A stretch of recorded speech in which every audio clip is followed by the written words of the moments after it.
Hello, everybody. Chad Belding. Welcome to another episode of This Life Ain't For Everybody. Today's a special episode because it's what I'm going to refer to, and not to copy Zach Brown, but it's a homegrown episode. It's going to be brought to you by our friends at Savage Arms and Federal Premium Rifle Ammunition. We've teamed up with Savage and Federal over the last 5 years, chasing coyotes, mule deer, antelope, Rocky Mountain elk, all species of sheep. As far as the performance of that combination goes, it's accurate, it's deadly, dependable, and we couldn't ask for a better partnership between the Vista brands, Savage Arms, and Federal Premium Ammunition. With me today, I have a slew of people that I refer to as Team Dead Dog Walkin, the mountain men of Nevada, just real men that get after it in the mountains. I'm talking setting up wall tents at big time camps, living in the mountains, living off the land, chasing big game, chasing predators. And we're going to get into some of that today. Predator management, predator control, what it means to our environment, what it means to our habitat, what it means to our other wildlife populations. First, I'd like to introduce Mr. Alex Crosby. He's been part of the Dead Dog Walking Show as a co-host for the last, 7 or 8 years. He's going to be able to tell you more about that. And what's cool about Alex is that he comes from a different walk of life than what we participate in every day. And that's what we've talked about, is that this podcast is about different walks of life coming together. And he's been in the construction industry, the hunting industry. Currently, he's in the transportation industry, but still has a huge passion for the outdoors and working with us here at Bandit and the Foul Life and Dead Dog Walkin'. I also have Mr. Jim Rhea. He's been a friend of mine for about the last 20 years. He actually is responsible for getting me into duck hunting, calling ducks himself, Dave Stanley, John Hanna. He currently works in the insurance industry, but has a huge passion for the outdoors, hunting, conservation, fishing, getting his kids involved, as well as cooking wild game. And we're going to get into some Traeger recipes and how Traeger's truly changed Jim's way of thinking and preparing food for his family and friends. And then last but not least, I have both of my brothers on the podcast today, Clay Belding and Clint Belding. You know them both from Dead Dog Walkin', The Foul Life, Team Banded. You name it, these guys can get it done in the outdoors. I could introduce them for hours, but I don't want to do that. I'll just let the podcast do the talking for the other two Belding brothers. Very proud of what they've done as far as their involvement in the outdoor industry. And my biggest sense of pride for both of them is how they've gotten their kids involved. If you ever meet Chance and Caden or Chase is 7 years old and is responsible already for calling in and harvesting his first coyote with a 22-250 at 85 yards. So when you talk about raising them right, all three of those kids I just named, Chance, Caden, and Chase, the 3 C's again, have all harvested animals. They love to eat wild game, just living the outdoor lifestyle. So that's enough for me talking, doing the introductions. Let's just start off a little bit with Alex Crosby. And I want to start this off because Alex has become known around our crew or around the Dead Dog Walking fanship and fan base as the marksman. This guy can shoot a rifle like most guys dream of. And I'm not making this up. I've seen this cat make shots running away, left to right, right to left, running at you. He's just pinpoint accuracy. So Alex, what would you say is the key element in your accuracy with the rifle, and lead into, what goes into training for that type of situation? Honestly, it's the equipment. I mean, you've got a good rifle and a good scope, and you've got it perfectly dialed in, which for the last couple of years, I'll give Clay his credit on that. He's got a well-tuned machine that I've been using. It's a Savage 22-250. And once you've got that part of it dialed in, I think the biggest key to it is getting that sight picture, picking that animal up in your scope quick and being able to follow him. And I mean, obviously cardio too, Alex. Oh, absolutely. I mean, you're definitely going to want to work out your trigger finger every single day. Every day is chest day and every day is trigger finger day. And if you're not doing both of those things, you're in a bad spot. Don't forget your calves. No, never work your legs out. When you sit down on a coyote stand, there's no reason to have a good lower body. Zero. So here we go. I knew this was going to happen, having Jim Rhea and Alex Crosby on the same podcast. But when you talk about sight picture, I want to touch on that a little bit, because that's an actual term that goes with marksmanship and trigger control and getting into a rifle and knowing your scope, the crosshairs, and everything that goes into presenting that shot, right? When you say sight picture, talk about visualization. when I was playing baseball, I would visualize me hitting a home run the night before, and it happened very few times. But visualization is a huge part of success. Ted Williams wrote about it in The Science of Hitting, the best baseball book ever written. How important is visualization? Do you picture a coyote running back up a hill and knowing that you got to move your sticks left to right and get back into it? Talk to me about visualization and that sight picture. Yeah. No, you absolutely. Usually, right when you sit down, at least I think you scan what your stand is going to be, and you visualize, okay, if one comes down from that bottom left, this is where he's going to finish. And I always look through my scope when nothing's out there, just to kind of, that's what it should look like. And then, you want to pick that dog up as he's coming through the brush or whatever. All that stuff goes into that real quick sight picture. You'll always see people struggle when they can't find the animal in the scope. And then when you're looking up, looking down, looking up, looking over, pulling your head in, out, trying to get that perfect scope picture, you're wasting all that time and all your stress starts to build. If you can do that quick, then the shot's easy to do. You got a good rifle, good scope, good sight picture, squeeze the trigger. And it's a lot more difficult than you're making it sound. You guys have been on hundreds and hundreds, if not thousands, of predator stands. And Jim did mention cardio, and when I don't get to do it as much anymore, but when you're walking into a coyote stand and you start that visualization process, and I'm gonna let Clay talk on this and Clint for a second, when you get to what I like to call the vantage point, I would always try to find a vantage point as a predator hunter. You don't just get up there and just start calling right away. There's some process that goes into setting up that stand. And I'm bringing this up because I had a conversation yesterday with my buddy Rush Rodoni about it. We take it for granted how many coyotes we've seen come in and how many we harvest. It's not that easy. It truly isn't. There's a lot of guys out there that are begging for instruction on how to become a more successful marksman, a more successful game caller. And it starts with that walk-in. And I'm talking everything from the drive-in to shutting that door. I love when I get out of a truck on a coyote stand and the guy just slams the door. And I'm like, what? It's like turkey hunting. You don't slam the door. That's why bad boy buggies, they have that motorized that you can't really hear it. I don't know if that really plays an effect on birds a lot, but a lot of people in that part of the country depend on low sound motors, low volume motors, so they don't scare the turkeys off. So why would we slam a door? Talk to me, Clint, Clay, about the importance and the very beginning of that process of a coyote stand. That's when it all starts. You get out of the truck, you're whispering, and we tend to do that even after we take the shot because it's just a good habit to have. And you get out of the truck and you obviously never want to skyline yourself. So I think, your typical coyote hunter is going to go out there and just pick a stand and not really worry about the way they approach that stand. But at any point in time, you can keep yourself low to the ground, not skyline yourself, look at the wind, and if you can even approach your stand with the wind in your favor. And then once you get to that area where you're going to set up, then you can determine if you want to have a crosswind or a headwind or, so somewhat. Anyways, so once you get there, you basically want to scan where you're at. We usually have a cameraman on stand. We usually have a shotgunner. We always have a shotgunner, which is something I'm sure we'll get to here in a little bit. But you're going to want to look right away at where is that coyote going to come from, and that usually, along with the wind, is what's going to determine where you initially sit down.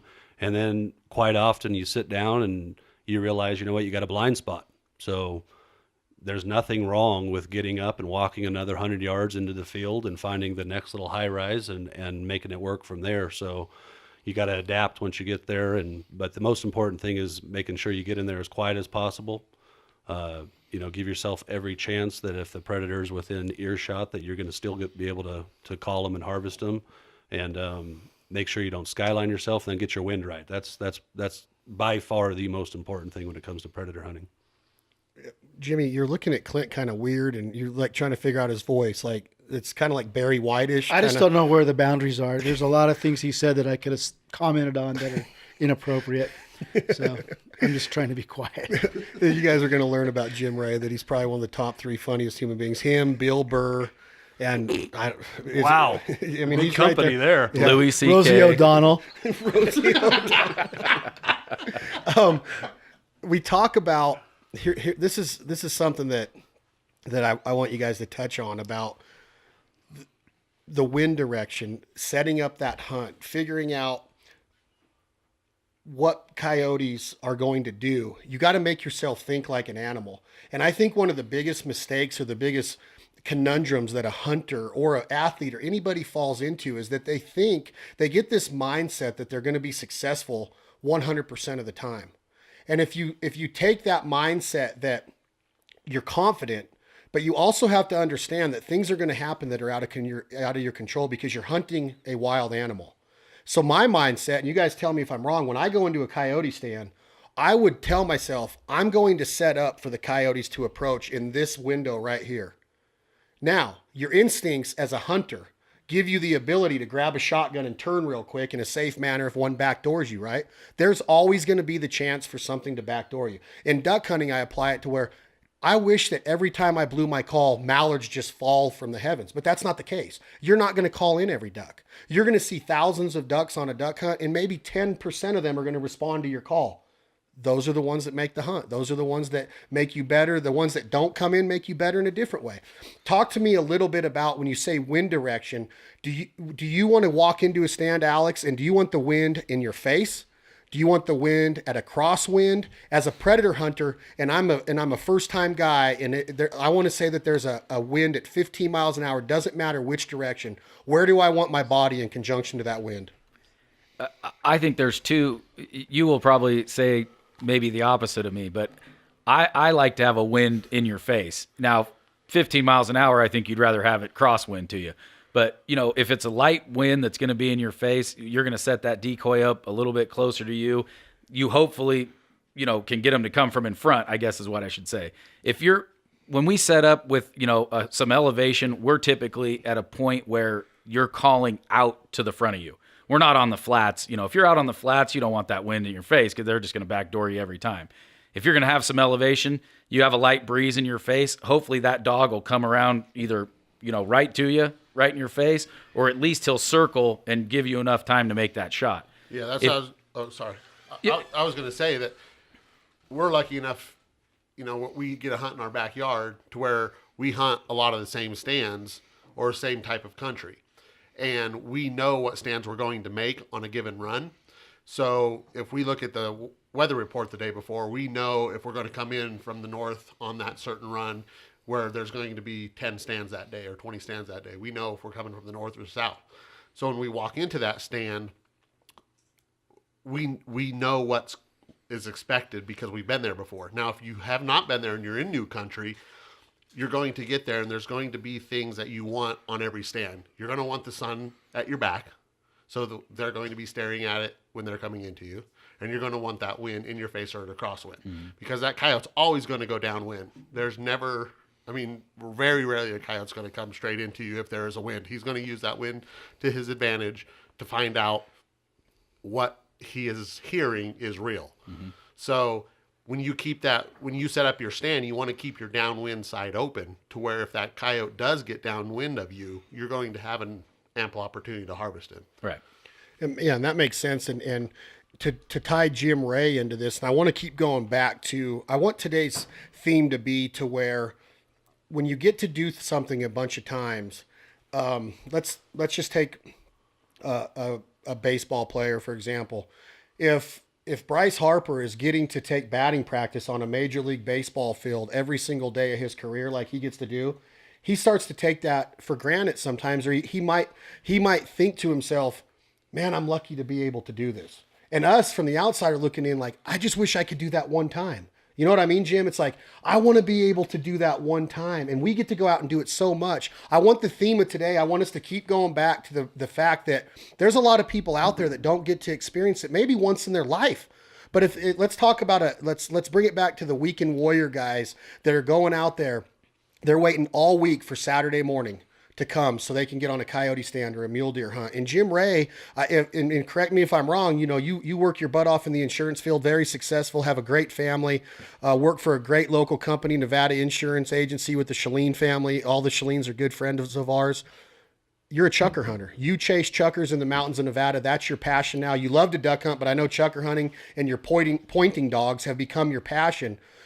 Tell me about chukar hunting and run it back a little bit about how important predator management is, because from a fox to a skunk to an eagle to a hawk to anything that's a scavenger or a predator, they play an effect in that egg and that population in the breeding of a chukar bird.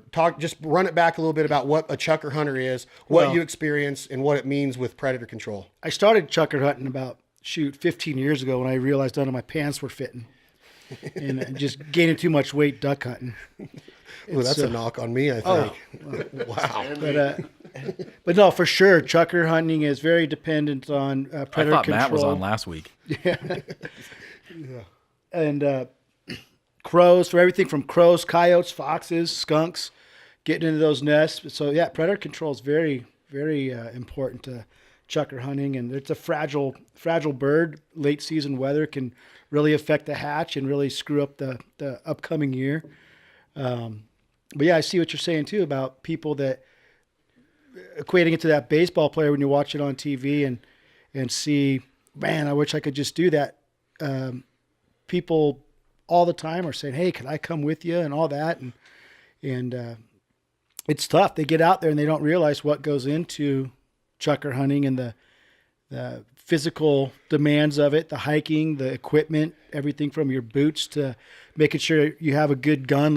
I shoot a Benelli, a nice light 20 gauge for chukar. And it took years and years and years to figure out what the best equipment is, what needs to be done, where to go, what areas don't have a lot of predation. They may hold more birds, which areas don't have a lot of, hopefully we'll talk about this later too, kind of with our influx of population growth in our area. A lot of our spots are getting a little overpopulated with people. So you can't shoot them.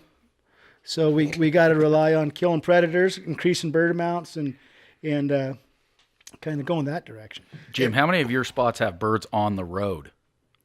Not very many, actually.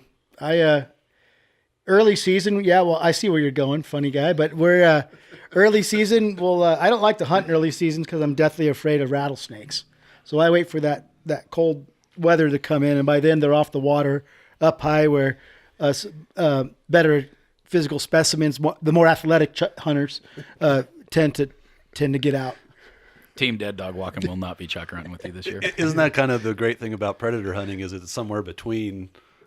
At the same time, waterfowl hunting can be pretty demanding depending on how far out you have to walk in the marsh, but it's somewhere in between, right? We can. It's great for. It's probably why Chad got into it a long time ago too, is because it's great for, not to be in peak physical condition, but it's also great for ADD, right? Chad does not have ADD. But short sets. And lots of them, 20 minutes later, nothing happens. You can go on to the next thing. Whereas it's kind of crazy that he actually can be a waterfowl hunter because there's patience in that sport. Yeah, but the difference is that when you walk into a predator stand, you can't talk. When you're on a predator stand, there's very little talking, maybe whispering. When you're on a turkey stand, there's no talk. When you're on a deer stand, there's no deer hunters are weird. They go to bed at 7:00. They wash their clothes in weird soap and they oxygenate their stuff in bags. And then you predator hunters are in your mom's basement scoping in your rifles and getting the ballistics and the windage. And at a duck hunt, you get in a blind and you put on the stove and you cook biscuits and gravy and you call and you talk and you joke and you rib and you hear some whistling wings and you look up and you call at them and you shoot at them and you send your dog and you're right back to talking smack. And that's really the cool thing about hunting is that there's all these different applications. And that's where I'm leading into this is that you guys are fun havers just like myself. And on a predator stand, you got to be serious. There's not a lot of time to get in there and really joke around or talk like you can in a duck blind. But that's what's so relevant about camp, right? And I know that that's one of our favorite places to be in the world. My favorite place in the world is Duck Camp America. And I know that you guys love being in Gerlach and you love being in Via. You love being in Northern Nevada, Northern Washoe County, all over the state. We have a lot of predators and a lot of opportunity here for hunting. Talk to me a little bit about what is the aura of camp in the mountains of Nevada? Why is this place so special to put up a wall camp and build a fire and catch a trout or cook something on your grill? Talk to me a little bit about that, Alex. I think it goes back to when we were all kids, right? Our dads took us out camping. There was no vacation. At least when I was a young man, vacation was Gerlach, Nevada. Vacation was the Royal Rainbow Opal mine. 60 miles north of Gerlach, and we would go camping every day. and our parents enjoyed that. And if you think back to your youth, your dad cracked his first Budweiser at 11 o'clock, and he had a fire going by 1, and mom was making lunch, and we were shooting BB guns or 22s, and if it was hunting season, you started chasing birds. And as we got older, that never died for me, and I love going to Uncle Lavor's house, and even if you're not in a tent, you're in the pitch black when the sun goes down, and when you wake up early in the morning, there's a badger running through his field, or maybe there's a coyote down there if we hadn't been there very long, and he's making you breakfast at 4 in the morning, and lunchtime you might crack your first Bud Light. Who knows? But you keep talking about cracking beers. I'm like, what's on your mind? But you keep talking about Uncle Lavore, and you keep saying him and his farm and the badgers. I mean, if you're going to do it, talk in his voice, please. Just give me a little bit about. Come on, sweetie. Give me a little bit. I want Lavore and Cleo. They woke up on a Saturday morning, and there's 2 badgers and a white-faced cow out in the field. And it's people say, well, on a podcast you can't do inside jokes, and this is not an inside joke because of this. Everybody has these aunts and uncles in their family tree that you're just like, what? Yeah, and we can't live without them. Aunt Cleo and Lavore called me last week to talk to me like, we want to buy some DVDs of the shows because our cable's out up here in Ohio. I'm like, well, no, it's out. You live way out in the boonies, and it takes a special person to do what Lavore and Lavore's dad Ori did. And it's funny you talk about a family tree. It looks like a telephone pole in the Belding family. Hey, sweetie. Knock it off, sweetie. Oh man, I'm glad I invited Jim right on this. So Lavore and Cleo are special people, and that's we have to have an understanding of that, guys. Is that we wake up in our houses here and we go to our insurance office, our transportation office, our TV studios. We're working. We got to keep in our mind of what's going on in rural America still, because there is that awesome lifestyle, that slow down dirt road. Tailgate down, dog in the back, cat. I mean, there's so much cool stuff that happens. We're lucky here in Nevada too. I spend more time on dirt probably than I do asphalt from October to the end of January chasing chukar. I could drive probably to Las Vegas, which is quite a ways from northern Nevada for you people out there that don't realize that. In a lot of ways. Yeah. You can pretty much get anywhere in Nevada with 20 miles of asphalt, and the rest could be dirt. And a lot of us boys here in this room have done just that. And getting back to camp, we always say, if you wouldn't take a guy on a camping trip, why would you hang out with them? Yeah. And that's how I judge the character of the guys I hang out with. If I wouldn't camp with them, I don't want to be around them. And I think a lot of people are getting back to that, like what you're talking about, how crazy the world has become, that it's just so peaceful out there. You get back to your roots, you get back to what I think we were meant to be doing, and that is hanging out, doing hunting and hanging out with your family and camping and living off the land. That's what we always go back to. And that's what I would rather do than anything else in the world. I think one of the best weeks that we've had in the last few years was on Chance's deer hunt. And we camped at Grassy Camp, and we had a tent and a jumping jack and an open fire to cook on. And your entertainment is Clay busting his guitar out, the 3-chord cowboy himself. He plays the 9 songs that he knows. Clint sings Dinosaur in the highest pitched voice I've ever heard in my life. You're welcome. Yeah, exactly. And honestly, like Chad said, we go to bed at 8:30 because you got to get up at 3:30 the next morning. But man, there's just nothing better, and it really resets your soul if you don't want to sound too cheesy. And like you said, you get up early and you go to work every day, and you do your physical therapy, and you do your television, you sell your insurance, you book your trips, you do whatever, and you get stressed out and wound up, and it's literally like as soon as you leave out the Pyramid Highway, that's all gone. So you're saying, and I talked on this a little bit a couple weeks ago with John David Stanley, it's therapeutic. 100%.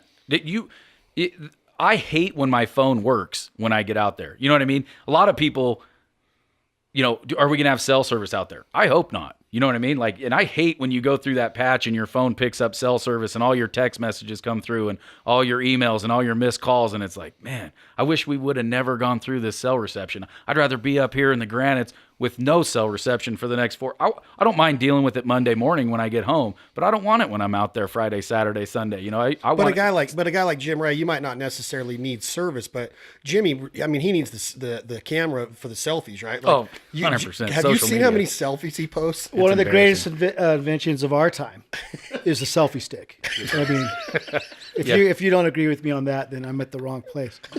I would not go camping with you and your selfie stick. That's a great idea. Could you do something and attach it to the end of your shotgun? Oh yeah, yep. I do all kinds of and watch him shoot with his eyes closed. Right. Every time. But no, just keep touching on that, Alex, about when you are out there, and I've heard it at duck camp. We're at this place down at Prairie Wings in Arkansas, and there's only one place in that on that property that you're going to get cell service. It's in the booster in this one chair in the living room at Prairie Wings Duck Camp. And sometimes you'll walk in, there'll be 11 dudes huddled around that one spot. And I understand, business in life doesn't stop just because we go to duck camp, but that's only for like 10 minutes, 15 minutes of the day. The rest of the time, you hear a fire popping, you hear a boat motor starting, you hear a coffee pot coming on, you hear a dog panting, you hear shotguns going off and duck calls going on. That's what you're getting at, is that you might have to still be a part of your everyday life, but getting out there and being able to let go, that's what hunting and it is to us. It's not about seeing an animal die, because if there's somebody that respects animals more than us, I'd like to meet him. Hunters are what makes the world of animals go round, period, in my opinion, and our success in the populations of animals in this world. And that's why I was so interested in getting this word out to people on, and I want to keep touching on it, is that we're talking about camp and we're talking about camaraderie. And I want to also go back to the fact that I feel like we're doing the animals justice with predator management. And I want everybody to talk on that right now. I don't want that to be taken lightly, is that we are able to do what we do as hunters. If you get to hunt 1 day a week or 5 days a week, we get to do that because we've been successful in driving our animal populations, and predator management is a big key in that success, right? 100%. And I thought about this because I figured this question would come up, and I want to relate it back to something that's been in the news, and that is the elephant trophy ban and the lifting of the elephant trophy ban. And myself and Chad was there. We were at an NRA convention in Pennsylvania a few years ago, and I was uneducated to the facts about elephant hunting. And I said to Chad, I would never shoot an elephant. I made that statement, and I said, I don't think there's any sport in it. I don't think, and I got a 20-minute sermon from a guy, and I don't even know who he is right now. And he educated me on what goes down on an elephant hunt and what it benefits and all the ins and outs of it. And we don't need to go into it because none of us here are safari hunters, but it relates back to coyote hunting. And Clay will say the same thing. We get social media comments and direct messages and things like that say, I love this one. I'm a hunter, but I would never shoot a coyote. I'm a hunter, but I would never shoot a mountain lion. You don't eat them. You don't, whatever. It's wrong. And people are uneducated to what we're going to talk about right now. And that's what is predator control. What are you doing out there? You're not eating these things, and we're not. And we are harvesting their fur, which is one thing, but there are people that disagree with the fact that you don't eat them. However, these things eat what you're chasing. And if you're not into controlling a little bit of their population, you're doing yourself a huge disservice. And I don't think anybody at this table would disagree with me. Well, we've seen a huge decline in our deer population, especially up where your family hunts quite a bit, Chad, is that northern Washoe County next to the California border, where there is no mountain lion control right across the street in California. And you're seeing those animals come in and just wipe out that deer population that used to be probably one of the best in the state. Yeah, the science is there that what we do helps the population of other animals. So I'm not going to make excuses of why we do it or anything like that. I don't feel bad. I know what I'm doing as a hunter, and those are the best times. Like killing a coyote is not, it is fun, but it's not, the joy is not in the killing. The joy is in knowing what we're doing it for and the people you get to hang out with. And those times, like right now, we're about ready to put in for our tags for this upcoming season. And a lot of the times in Nevada, you don't pull a tag. But the next best thing for us is we're still out there hunting, helping those people that did pull those tags on the deer, elk, antelope, whatever it is, because we're out there harvesting those coyotes, helping them on the back end of that whole deal. And if you can't be out there deer hunting, it is still awesome to be out there in the field doing what you love, hunting, no matter what it is. Yeah, there's an ecosystem, and there's a place for everything out there. We can't complain about coyotes because they were here before us. So when I hear somebody say, too many coyotes in my backyard and they took one of my puppies, and well, that's your fault. You know what I'm saying?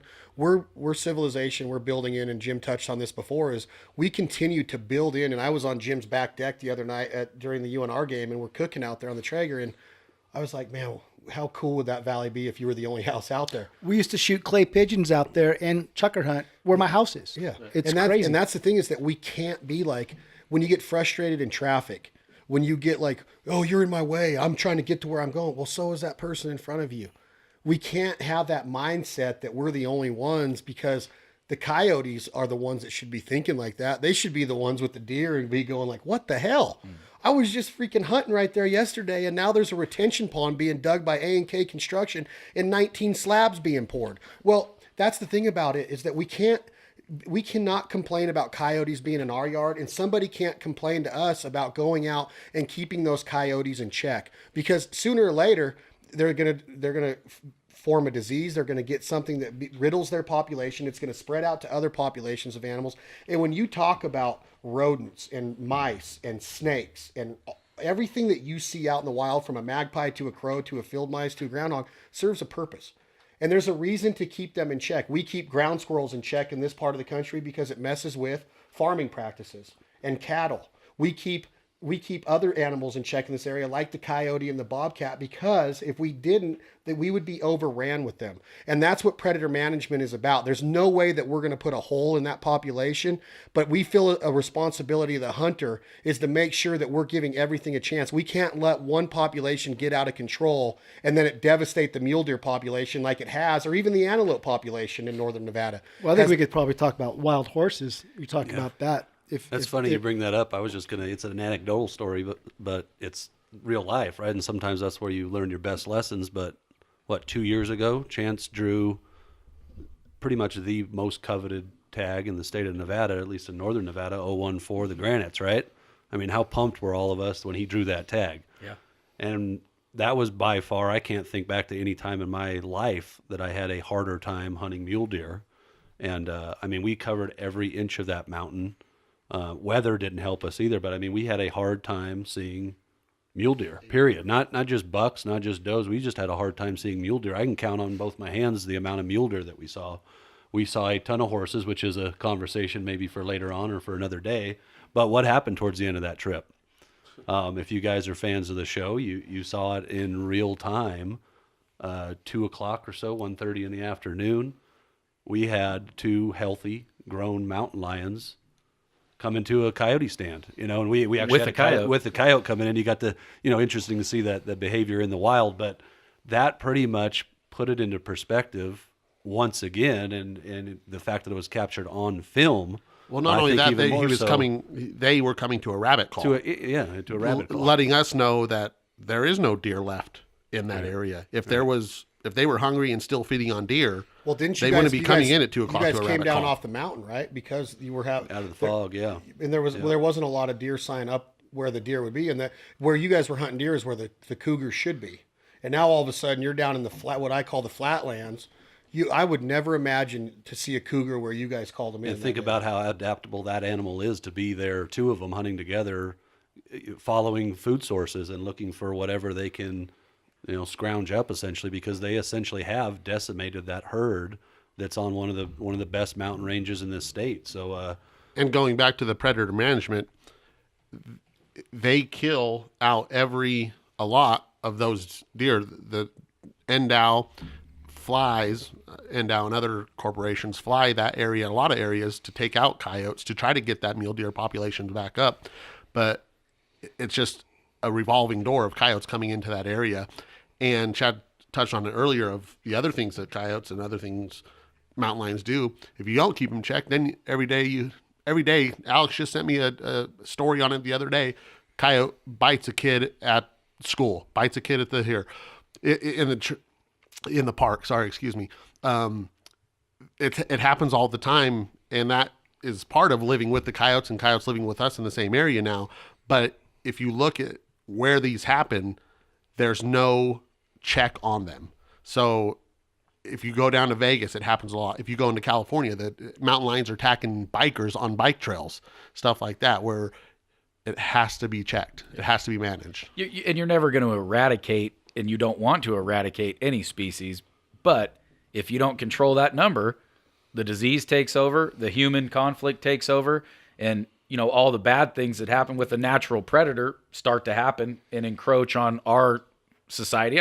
We're not wearing capes out here, stopping mountain lion attacks and things like that. However, if you can thin that herd down, that population down, we do minimize the risk, in my opinion. Well, yeah, and it's you look at the formats that we use to harvest animals, and I've heard several quotes, and you guys can touch on this, but to kill a predator is a responsibility, in my opinion. And I've seen videos posted lately of kids out making predators suffer because they're a predator. Well, if you lose sight of the fact that the coyote is the baddest ass animal on the planet and could adapt to anything and kill anything at any time, anywhere, they're an awesome hunter. Now, they're not the most highest success rate for a predator. I think it's the wild dog in Africa has the highest kill rate. If he goes out 10 times, he's killing like 7 out of 10 times. Piranhas are like number 2. Coyotes are like number 5. Cougars are like 7. And there's research to do on that. I might not be saying it exactly how it is, but these animals are the most respectable animals there are. We can't look at like, oh, let's go out and make them suffer. And that's not what being a predator hunter is. But there are different formats of hunting that people look at, like trapping. Well, you go set a trap line and that animal gets in that trap with a foothold and he sits there for 24 hours. Well, it's mandated in the laws and the regulations of being a trapper in states that you have to check your traps every 24, every 48 hours, or every 72 hours because of that reason. It's the ethics behind it are, if that animal's trapped in there, we're going to kill that animal and harvest it so it's not suffering in that trap. Then there's the thing about chasing cougars with dogs, right? You have dogs chasing cougars through snow. They get on a trail, they get on a scent, and they chase that. Well, to see a cougar in the wild is almost nil and none. You're a chukar hunter, JR. How many cougars do you see in the wild? I'll tell you what, and that comes up a lot. People are like, how many mountain lions have you seen? And I've smelled them. I've been so close. I've seen tracks. You can smell that ammonia. I'm like, and their hair on your neck stands up. Never seen one. I've seen plenty of bobcats, coyotes, but those mountain lion, I'll tell you what, if you see them, they made a mistake. Hey, I've been chukar hunting since before I could buy a hunting license, and coyote hunt, just pure outdoors my entire life. I don't think I've ever seen one in the wild as far as just crossed its path. Which is fine with me. Right, me too. And I abalone dive every once in a while, and the last thing I want to see is a great white shark. I'm good. Yeah, I've seen one, and it was on Peavine, and I was up there taking pictures of deer when I first started getting into taking pictures of wildlife and filming them. And I was up there, and just a little twitch of the tail. Twitch of the tail. Tip of the tongue. Yeah, twitch of the tail. Twitch of the tail, and he knew he messed up. That he let me see him, and he just froze. They're such an awesome animal. But put it into this perspective now. You have guys that will say, "What are you doing chasing a cougar with a dog?" Things have been outlawed in the state of California, like treeing bears. I'm just not fast enough. Yeah, Right. I can't run through foot deep snow. You and I did your mountain lion hunt, Chad. How could you get through that snow any other way? I mean, there's no way to do it. To do what Trevor does at Bull Ridge and these cougar hunters do. And I mean, it's just such a different mindset to be able to scale those mountains the way they do, following those hounds. I've been on 2 or 3 of them, and it's just it's an incredible adrenaline rush. And here's what I've always said, and I'm not afraid to say it.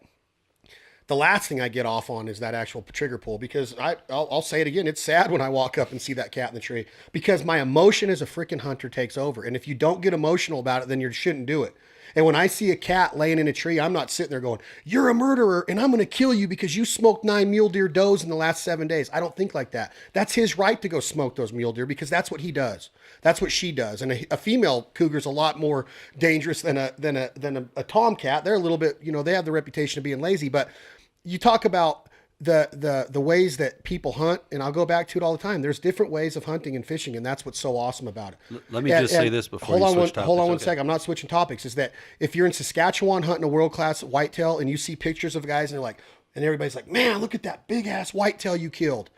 And let's go eat the backstrap. And but dude, they bait them with hay.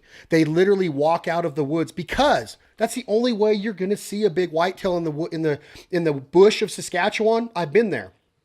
It's not like you get on a ridge in Nevada and glass out across a plateau and find a 190-inch mule deer buck with 8 does on the rut and put a stock on him. You have to bring them out. It's the same with bear hunting. You guys watch archery bear hunts on TV all the time. I used to go, God, I would never do that. And I probably wouldn't. But that's how they do it in Canada. They fill up a barrel with bait and they bring the bears because that's how they control that population. They're not putting a dent in them. So there's it's control. It's control, and it's not that we want to be control freaks.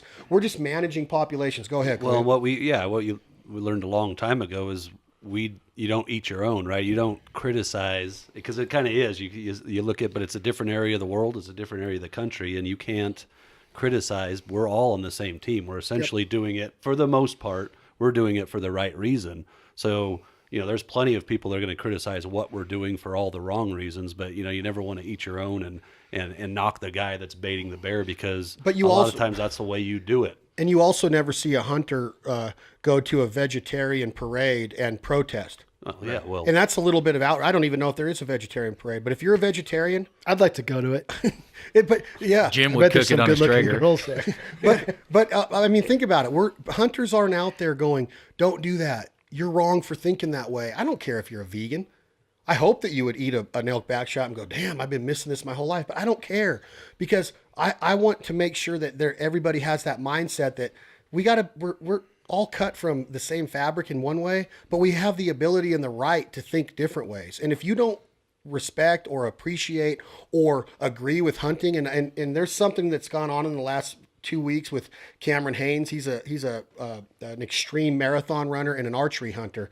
Very, very good at what he does. And Saturday Night Live ran a skit during the Weekend Update where and I don't know if you guys saw this, but the announcer said hunting came up and they have a deer up there, and his joke, and I can't quote it, was hunting's always been fair, or hunting's a sport. That's what it was, is that hunting is considered a sport. And they're saying, oh yeah, I've never really seen a deer get hit with a bullet and then say, hey, good game, or 2, 4, 6, 8, who do we appreciate?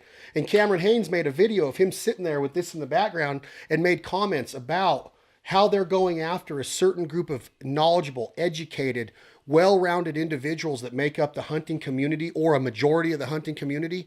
And they're putting it into a context that we're just out there murdering animals for this need to keep driving that blood in our body, that if I don't kill something today, I'm not going to be able to sleep tonight. And that's not how we are. There are large voter blocks in this country, and this goes back to why the electoral vote. I don't want to get too serious about this, but there's large voter blocks in these cities that these folks have never seen a state like ours, and got out and they've driven past it on Highway 50 saying, this is the ugliest state I've ever country, seen. right?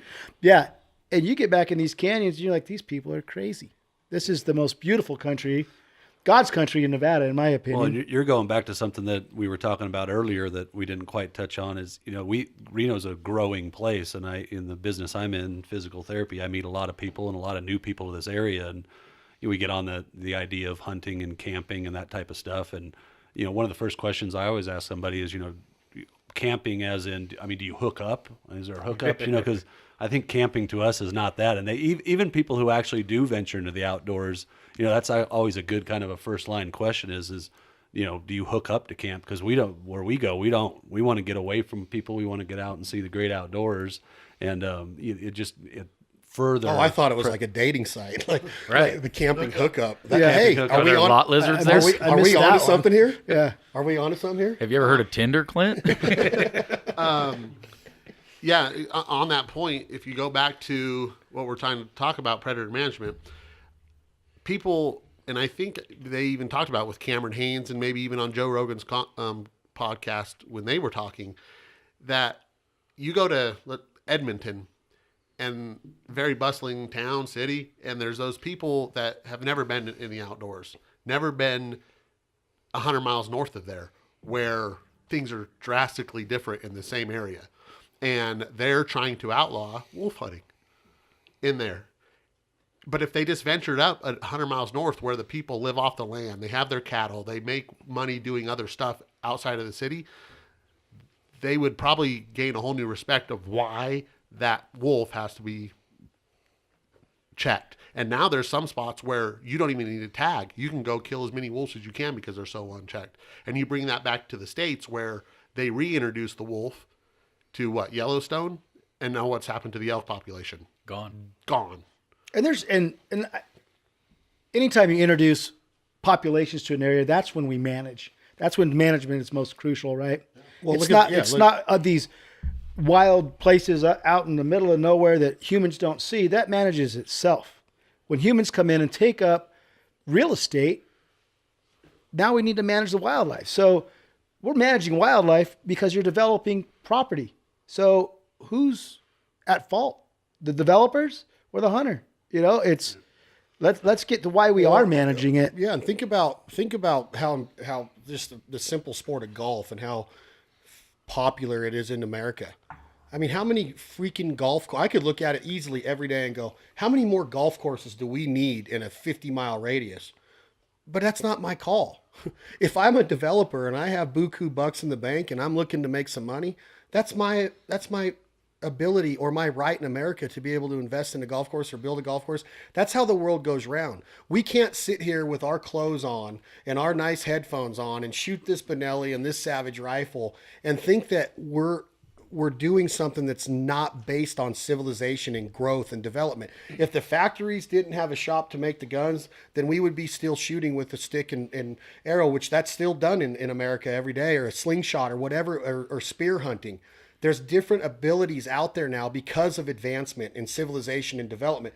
And that's a great point, Jim, is that what's more responsible for animals being in the position that they are when they do need to be in that controlled situation is a lot of it has to do with humans moving into that area. And I don't want to give anybody any ideas about blocking access or anything like that, because that's a whole nother road we could go down. It's a huge debate when you get into keeping public lands public. It's a big initiative in America, and it always has been, and it should be. Our public lands are very important to us, and we've seen how it affects us just like when it goes to a wilderness area. That puts a lot of stress on a hunter of being able to hunt in that wilderness area because of the access and the ability to get into there and the machinery that you're allowed to use. So just imagine if that was made private and we weren't allowed to go onto that land anymore. Well, in Nevada, our amount of BLM land here that we're allowed to access with the drop of a hat, it's amazing. And largest in the country. We should never take that for granted. So when you hear those words, keep public land public, we should all, as hunters, fishermen, conservation, skiers, snowboarders, photographers, anybody that wants to go and be themselves, we have to fight for that, and we have to pay attention to that. And that's what I love about our community of hunters, is that we understand that, and we're not selfish about it. Because I don't want to get into a position where I understand there's leases and there's private property and people buy up ground and build hunting land on it and build hunting preserves. That's their right, guys. If we had the money, we might do the same thing. There's 100 acres in Boise that you and I need to look at. Yeah, exactly. And I have some properties. We all do. And we love the ability that we do have our places to go. But without our public lands, without our public marshes, without our ability to go up to the Jackson mountain range and walk up and see the wildlife that you can see, we'd be crazy not to fight for our public lands. And that's really what you're talking about when you have development and people building homes and people moving into these animal spaces. Picture the Granite Mountain Range with Summerlin or a big development on it. It would suck. But that's what will happen if we don't keep fighting the good fight that we're fighting as a hunter and a conservationist. We'll lose all that ground.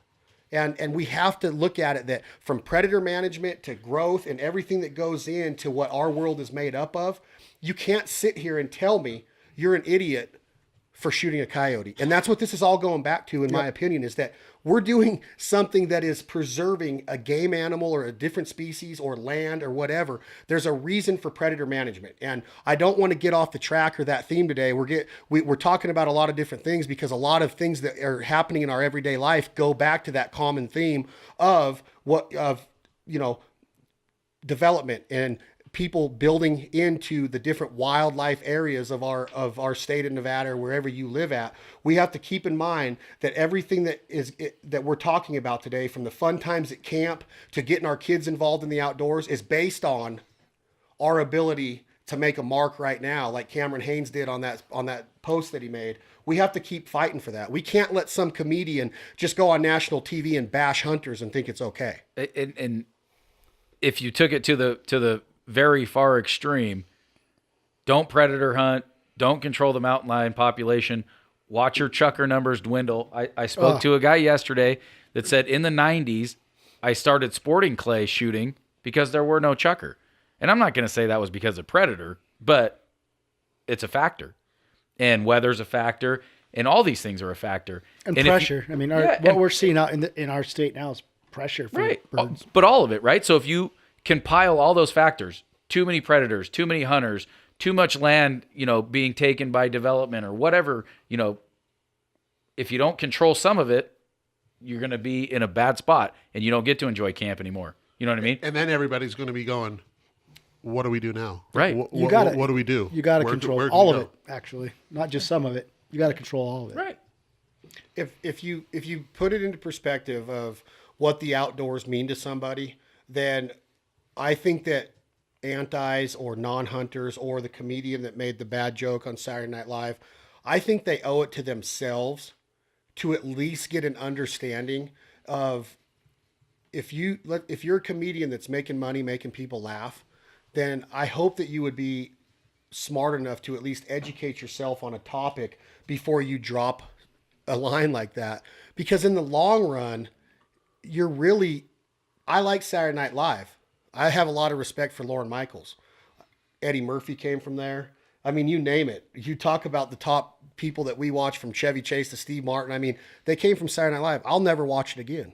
And not because I'm like, oh my God, hunting is so important to me and that guy made fun of my hair. No, they did it because it's the reason that I'm not going to watch anymore is that they allowed for that to happen. And I know that we have a right to say anything that we want in the world, but it was the most uneducated response that I've ever seen about that we're just out there shooting deer for the hell of it. And it's a sport that we're trying to win a championship belt of.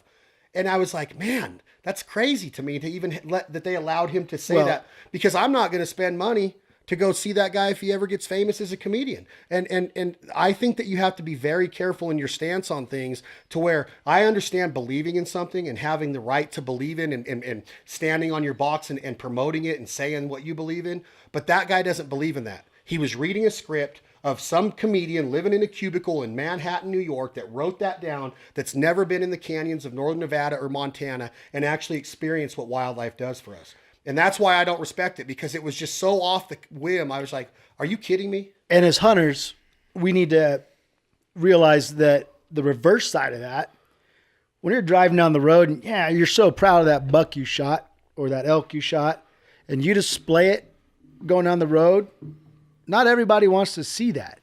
No. So have respect for that other side that it isn't on board with hunting. 100%. And don't give them the ammunition.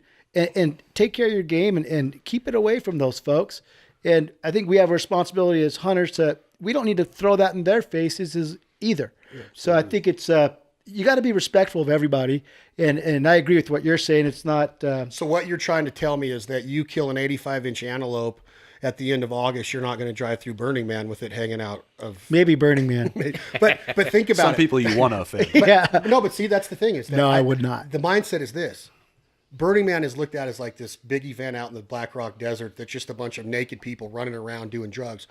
Not true. It is a money-making, badass, entrepreneurial thing that Larry Harvey started in San Francisco and has built into this worldwide phenomenon that people come from all over the world to attend it. Upwards of 75,000 people are on that desert this year.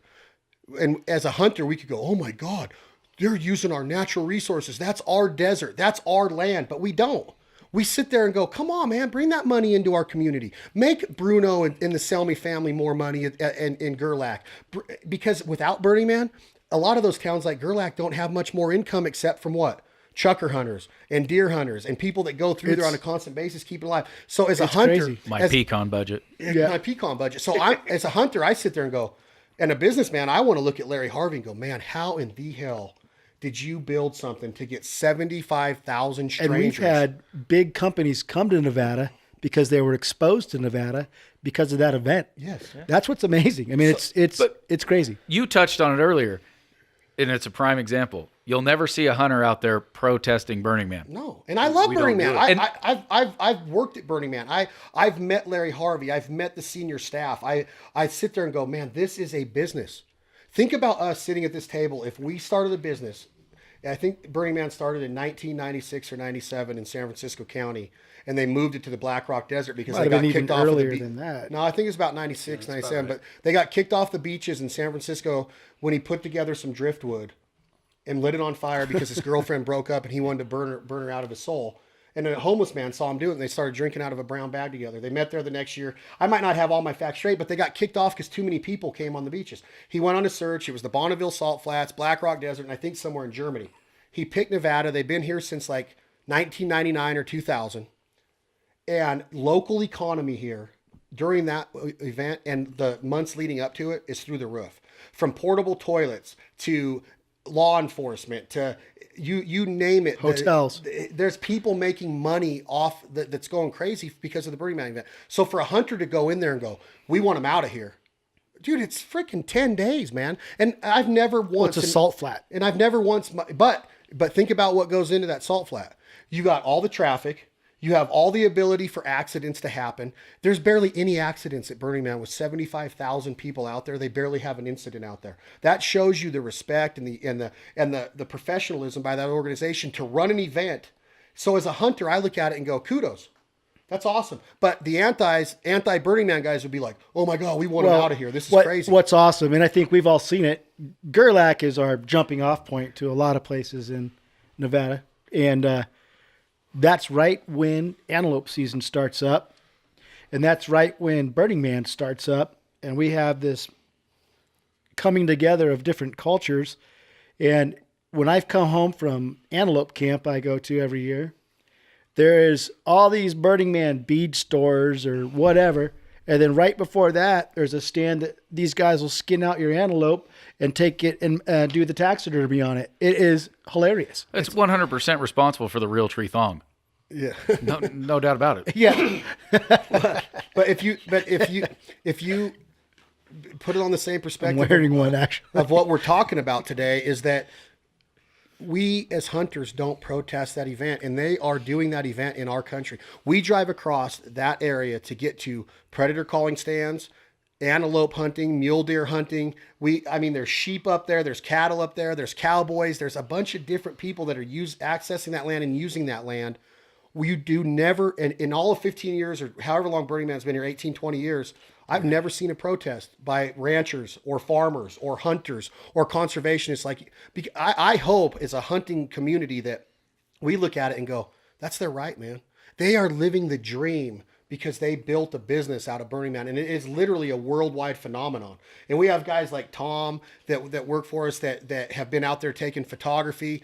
Tom's not a hunter, but if you talk to him about Burning Man, he looks at it like, wow. It really is a wow factor event, and I give all the respect in the world to that organization and that company. And I know that we're off track a little bit, but the reason Burning Man was brought up is that it's done in hunting country, and the reason I went there is that we could have the ability to protest that, but we're not. And Burning Man is their duck camp, is their deer camp, is their coyote hunting camp. Yeah, That's their camp. They say that people save up all year to go to Burning Man. There's guys that look forward to that all year, getting their RV ready, getting their camp ready, their theme camps. You got hitchhikers that come there from across the country, from New York, wherever. Yep. We saw a guy in Cedarville 4 or 5 years ago. He had ridden his mountain bike from Oregon to Nevada. I mean, he crossed 2 states basically, and You can go from Oregon. Actually, you can go from Oregon to Nevada. It's just one state. Well, I think he went through Idaho to. He needed to get a sack of potatoes. He or needed a something. map. Is what he needed. I didn't graduate from geography Get school. a different map. Right. Remember the guy in Gerlach that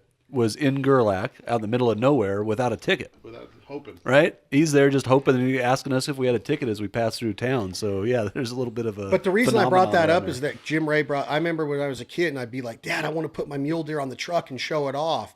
And as a kid, you're thinking that's pretty cool. But out of respect for different people, why give them ammunition by hanging a dead deer head off the back of a truck doing 70, down the highway? It doesn't make sense. And now that you got Burning Man out there, and you have these different mindsets out there that might not be for hunting, they want to protect the animals. They have this whole different mindset that we got to respect that mindset. So don't give them any more fire than they already have or they already think they have. Respect it. But that event, it just happens to be in the middle of die-hard hunting country. And we've made it work for 20 years now. Almost 20 years that event has worked. And it literally, tell me if I'm wrong, Jim, it's right in the middle. The granite, It's smack dab in the middle of my chukar country for sure. Clint and Clay were out there antelope hunting 3 years ago. I had the 015 tag, and they had a huge spotlight going up just like on the top of the Luxor in Vegas.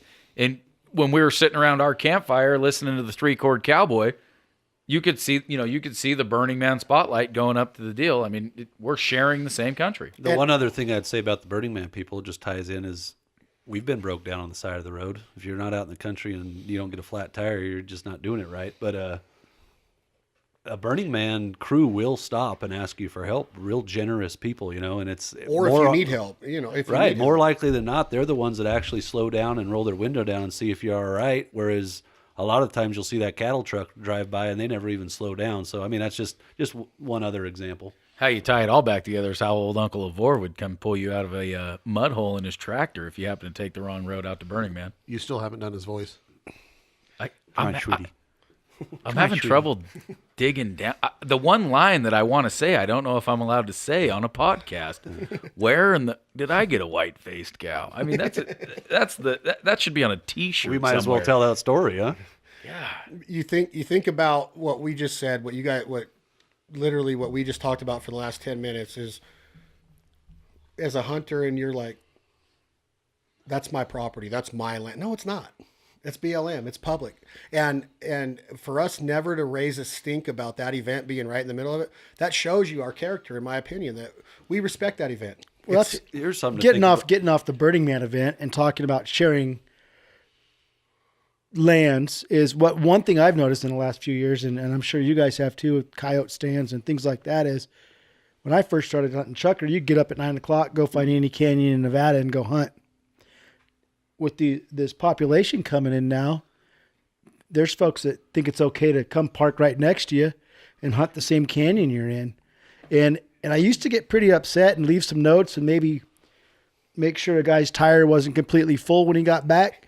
But now that I realize they just don't know any better, they're coming from a populated area they hunt, and that's just common practice. They're not used to this wide open space, and I don't know how to educate them better than maybe just leave a note, but Or maybe, you introduce yourself and talk to them about the ethics of a hunter, or I do that, and I don't think they don't take on to it my the right tone's way. a little strong. What is the maybe. word I'm looking for? Like when somebody's in their backswing, you don't yell out their name. What's that word I'm looking for to where you have Baba Booey. We got that in, didn't we? There we go. no, but you know the word I'm looking for? To where there's like protocol on a golf course. What? Etiquette? Yeah, That's weird that Chad didn't know that word. He knew the where every predator ranked in their kill ratios, but he including couldn't figure out piranhas. etiquette. But what's Guy's that a word? wealth of Starts with an knowledge. E. My mom, I don't know. It's like horses, but etiquette. There is an etiquette to things, and that's what you're talking about. Like when you're in a marsh, in a public marsh, and you're hunting a hole, you don't expect somebody to come up 50 yards from you and throw a decoy spread out. But it's happened. But it does. And it happens. And Jim's got the right mindset, I think, is that you either take a chance of raising hell, starting a fight. You got loaded weapons involved. You have kids involved that might be seeing how you're acting. That's when We've never done that, by yeah, the way. Never. yeah. But No, I stopped getting upset when I started taking my kid hunting, and I'm just like, because I want to teach him how, one, not to be me, and two, the right way to handle certain situations, and one of them is, hey, we'll just go to another spot. There's plenty of them here. Or if you do run into the guy, I do try to explain it in a friendly manner that, hey, there's plenty of BLM land here. We don't need to park next to each other in this area. And Well, I mean, it's public land. If you get there first, it is what it is. And that's the There should absolute be a truth. certain etiquette. if you get there at first, a hunting etiquette should say it's just like in a goose field. If you're hunting a public land and you get there and there's a guy set up in there, you don't just drive in there and set your spread up, like I said. In a hunting situation in a canyon and you drive in there and there's a four-wheeler or a truck parked there already, you got beat to the punch, man. This guy might have woke up at 3:30 to get up there because he knew that there was a huge antelope or a mule deer in there or a good chukar population. Leave and go find your own place. We've had there's some fun stories about that too. Like when I first started duck hunting and it was a lot less people. I remember there was a kid in our class in high school that was just murdering, well, maybe just harvesting a ton of ducks and geese. And I was like, where the heck is he going? And I remember me and my buddy, John Hanna, who was my go-to hunting partner, we parked outside his house one night at 3 a.m. with our lights off. And when he got ready to roll, it was a FBI tail. Stakeout.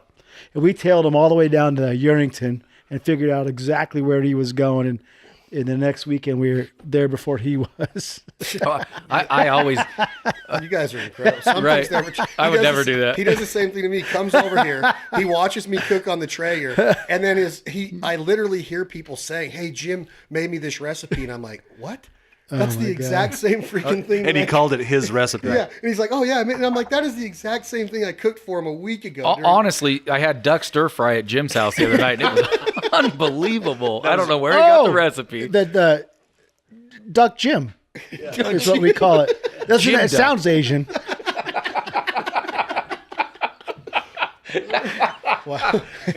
Duck Chad just doesn't sell. Duck Jim. You got to say cha. You take the D off if you want to do it with Chad. Duck cha.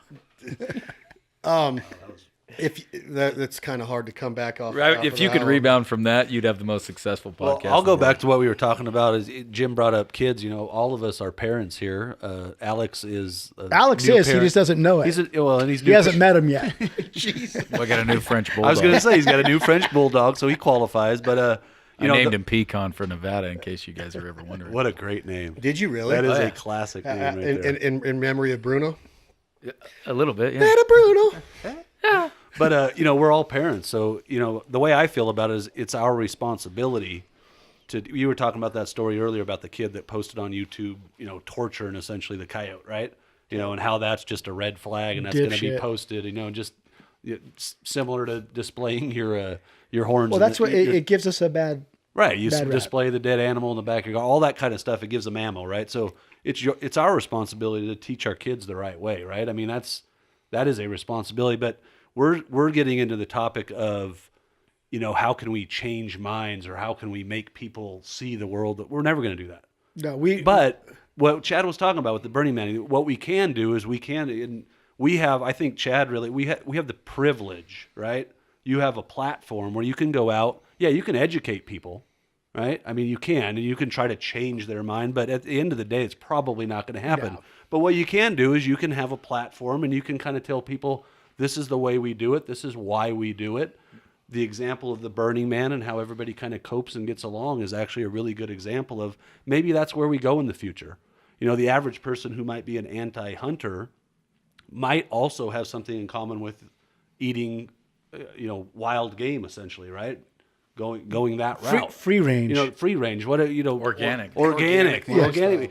So there's things that are going to tie you back together and It's stuff. like and I think Uncle that's, Ted Nugent, right? Free range organic food. But that's the way of going about it. Sustainable.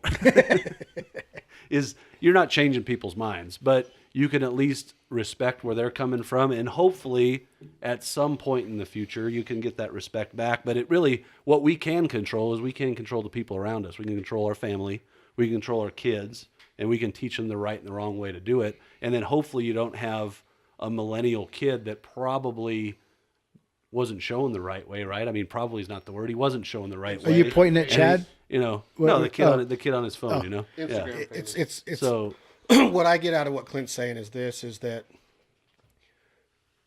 going back to the Saturday Night Live skit and how I think it's safe to say everybody at this table loves comedy. I'm sitting with Alex and Jim right now, and they're two of the funniest guys in our circle for the last 20 years. Along hands with Bill down. Burr. Well, I mean, Bill Burr's a genius in my opinion. His comedy's on a different level. Alex, who's But- Bill Burr? Never heard of her. Bill, these guys are just kidding if you hear this.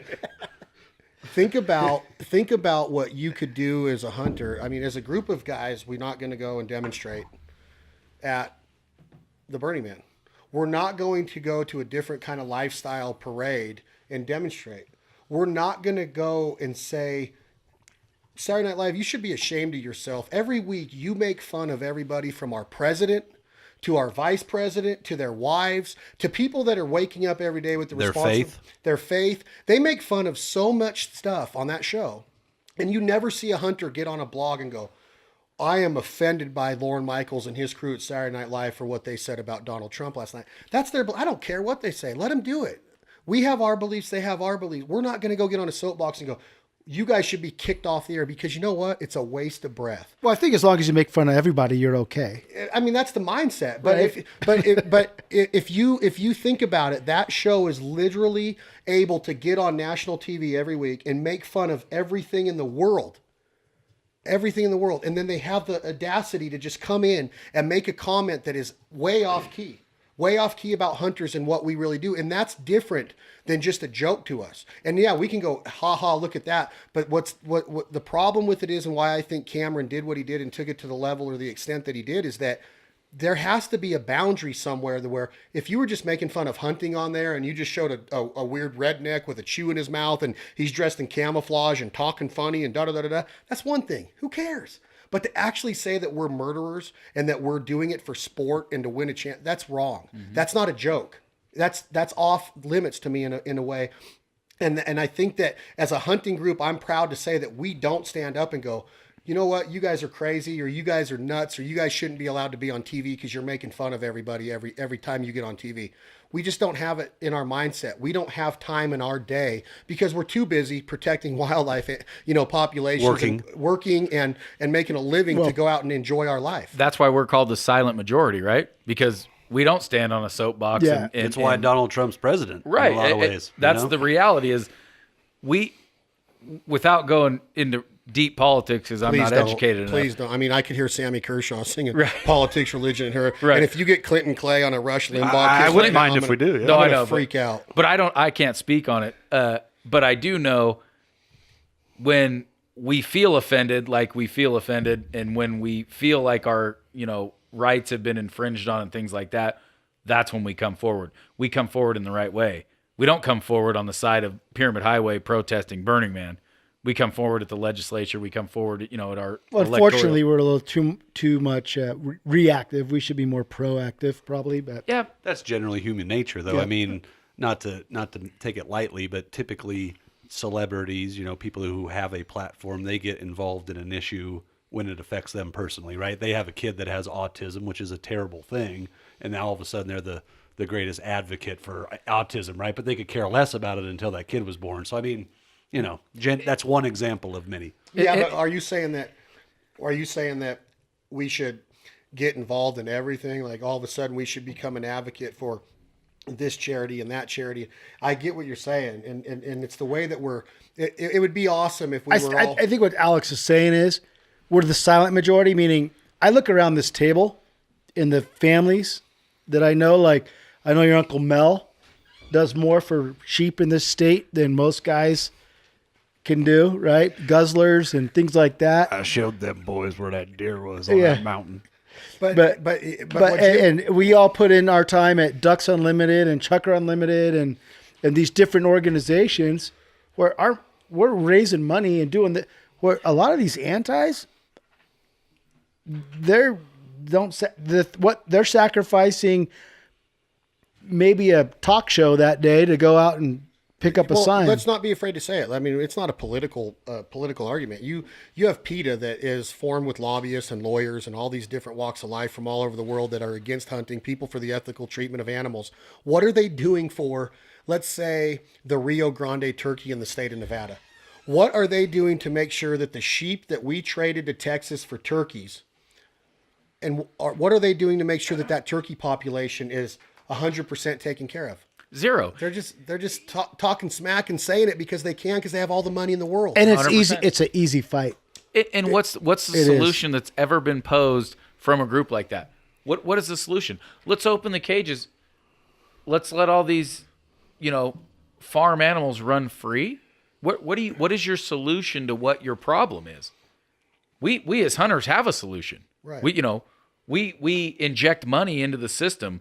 We build guzzlers. We manage predator populations. We manage our mule deer populations. We do things that actually help the problem. We What's want to everyone see else more doing? animals that are game animals. In certain areas, there's more animals in White-tailed deer. because of conservation and what we do. And, 100%. and for them, they come out and they bird watch. They go take pictures. Which is They go- great. Which is great. But they're doing it because of the land, on the lands that we've helped protect because of the money that we've injected into it. But I'm also Yep. not. I'm also not. Wetlands. I'm not going to be in the mindset of making an excuse or saying that what a for lack of better terms, a cattle slaughterhouse in Garden City, Kansas.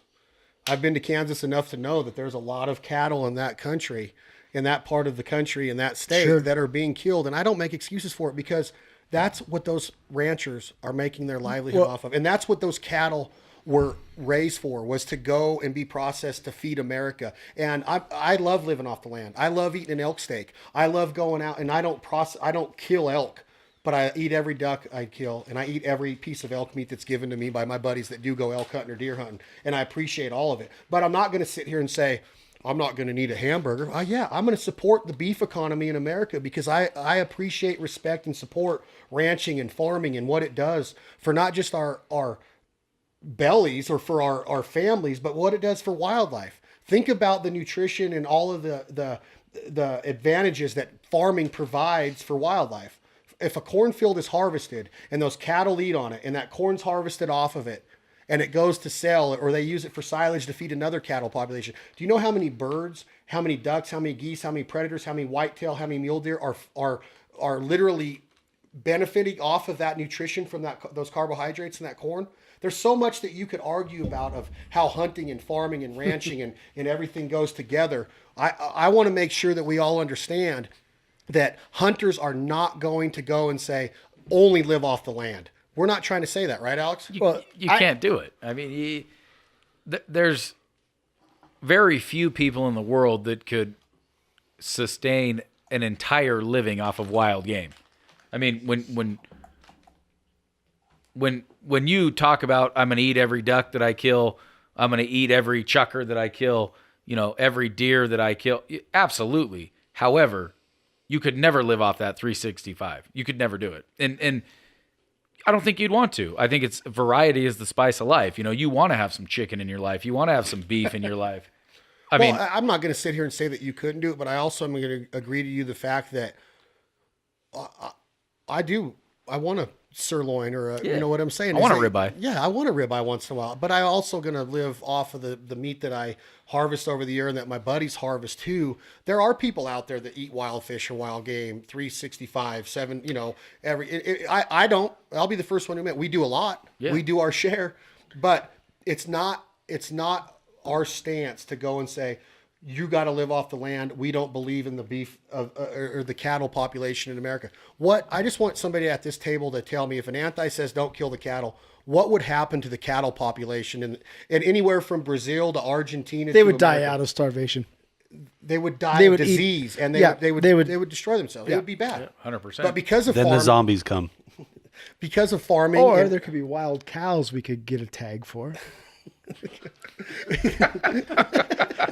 We already have that. That's buffalo. Yeah, and I'm not afraid to eat a wild horse if they would allow that. That's a true Italian right there. I had some in Italy. cavallo. It's not too bad. It's kind of sweet. Cavallo. We saved a little baby horse, and now So that's enough with Norman? I think everybody would probably have a pretty good idea that everybody around this table right now today at This Life Ain't For Everybody is in agreement that we're not know-it-alls. We don't have it all figured out. We appreciate and respect other people's stances, whether politically or Burning Man or somebody that might not agree with the hunting lifestyle. Yeah, and I agree with that. we are not know-it-alls, and those hunters out there that are self-proclaimed know-it-alls, stop.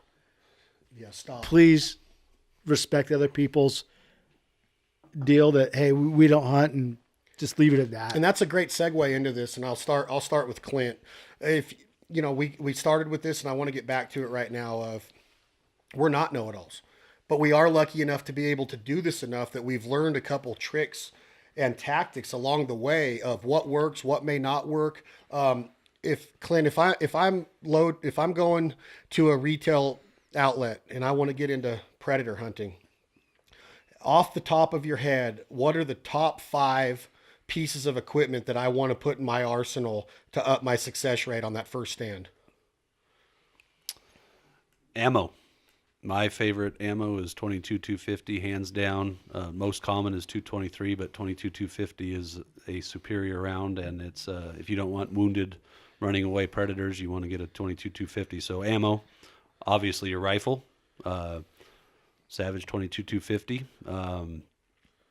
Optics, aren't the most important thing as far as predators go, but probably down towards, 5. So a seat, as we get older, Oh my God. with a Did back you just on it. say that? Yes, with a back on it. Good padding, good padding. I'd probably put that up about 2. God, I Like wish 2 we could now. edit. I wish we could edit. If you'd that. asked me this last year, I probably wouldn't have put that in the top What about 5, a but probably collar? it is. What about a collar? Yeah, well, Clothing, camo. yeah, I know. A It's like, seat. top 5. Top 5. An experienced predator hunter says a seat. Hey, they used to kill geese over quartered out tires. Okay, it can be. Camo's not. And way that up wasn't far before I started. there. Yeah, you're old.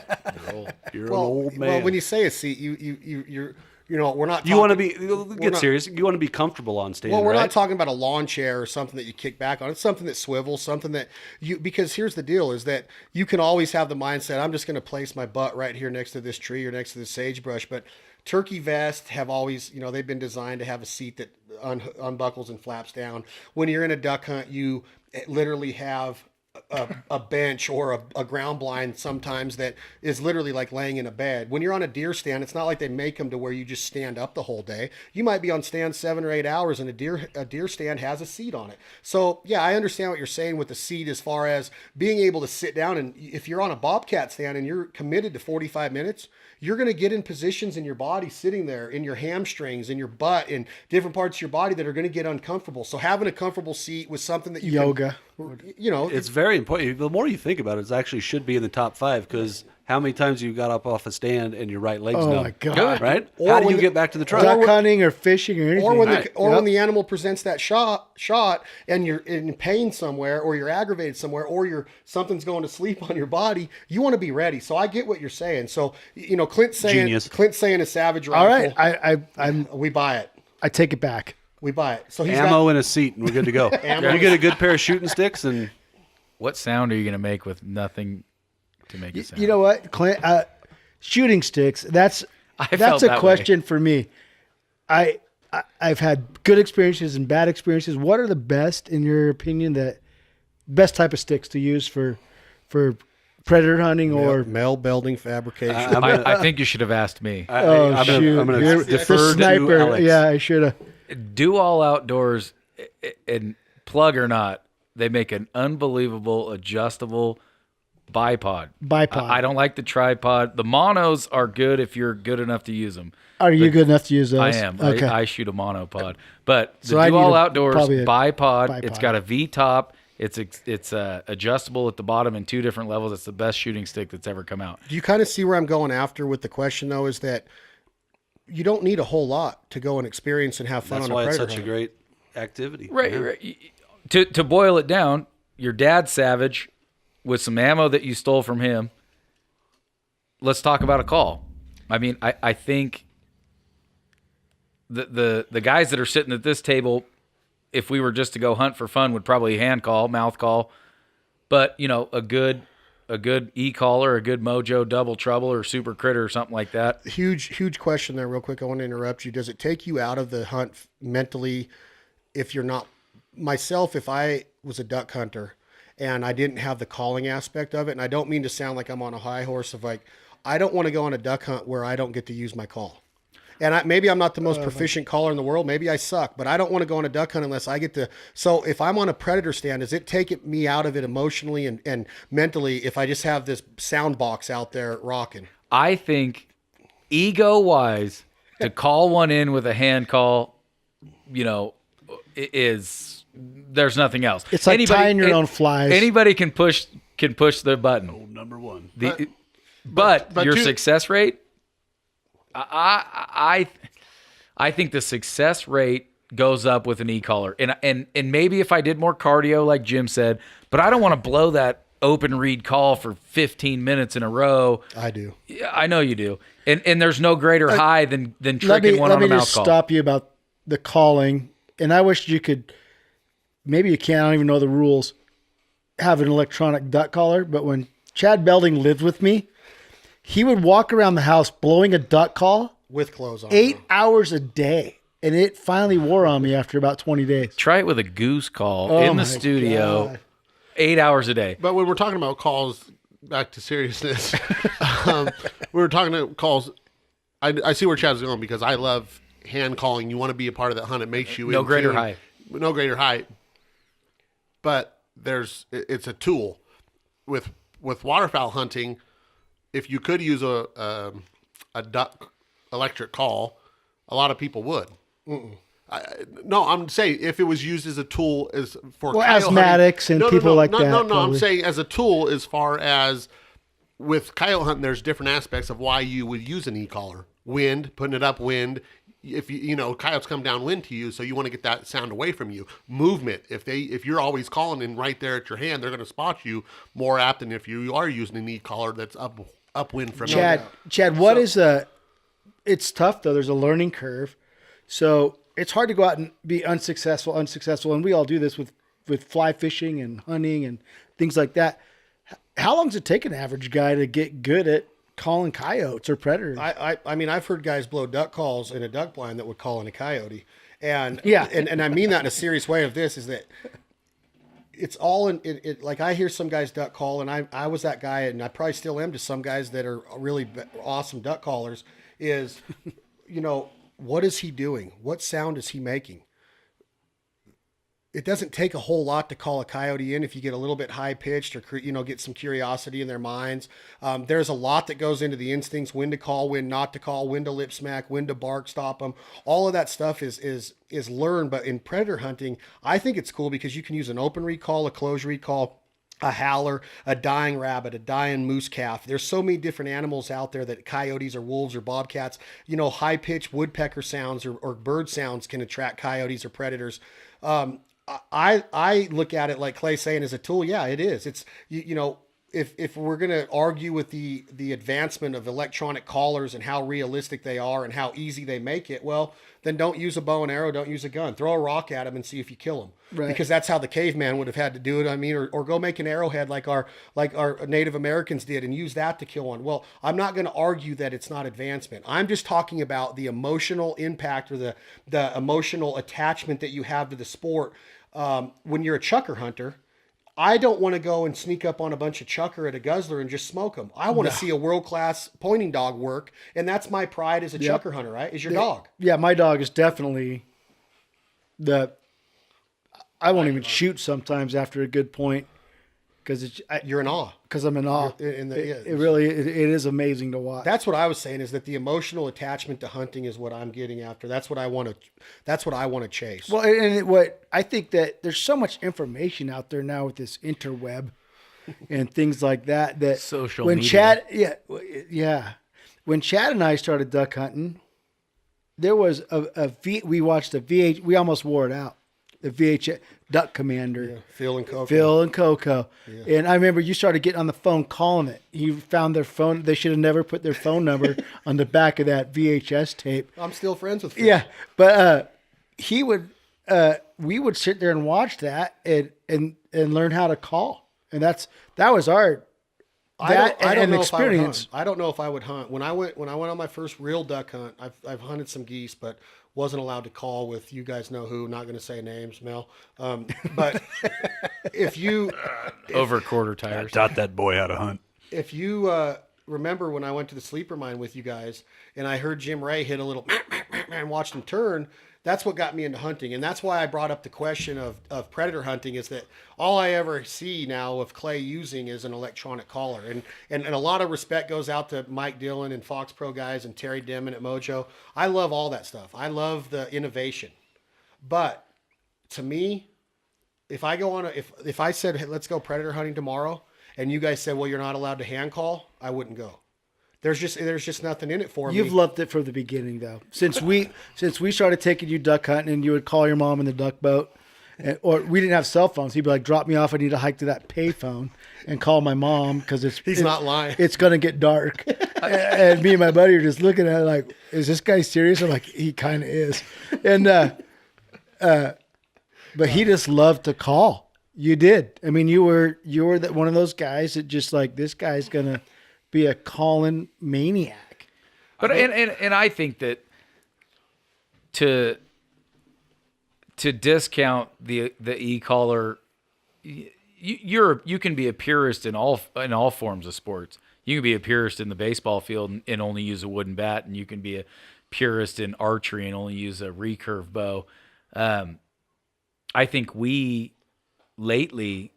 driven by success, right? And I think, not that Clay or Clint can't hand call as good as any e-call out there, but our success has been dictated over the years by this e-caller, that literally Mojo has a very good e-caller with a decoy on top, with realistic sounds that produce results every time.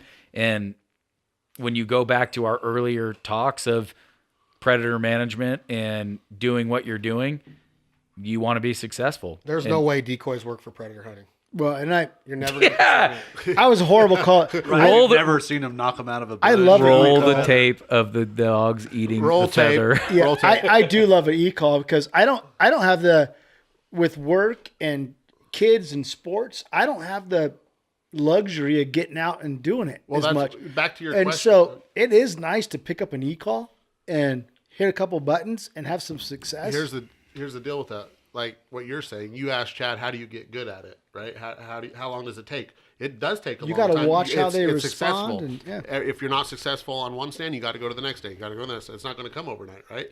And that's where you're saying those weekend warriors go and hit. God dang it! Did you just call me a weekend warrior? Or what on coyote hunting? On coyote hunting, let's say you don't do a lot of coyote hunting, and a lot of people who are just getting into coyote hunting. They see the success of an e-collar and they go hit number one. Right. They go hit number one. Oh, it's not successful. Go hit number one. Well, the next day I go to those same spots and I hit number one, where they usually would, because man, everyone's using that stuff.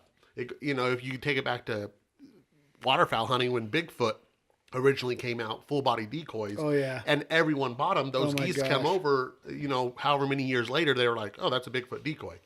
So you had to adjust. So everyone's using that. So if everyone's using that e-collar, number one, those coyotes get very educated. To Chad's point, when you do mouth call, you can change inflection. That if you hit number one, it is what it is. There's no changing it.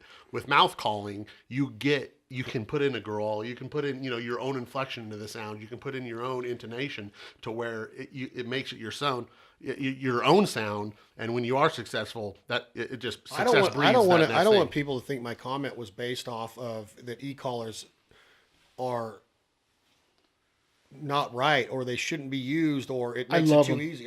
Well, here's the deal: is that I hunt over a Mojo, and people are like, "I'm a purist duck hunter."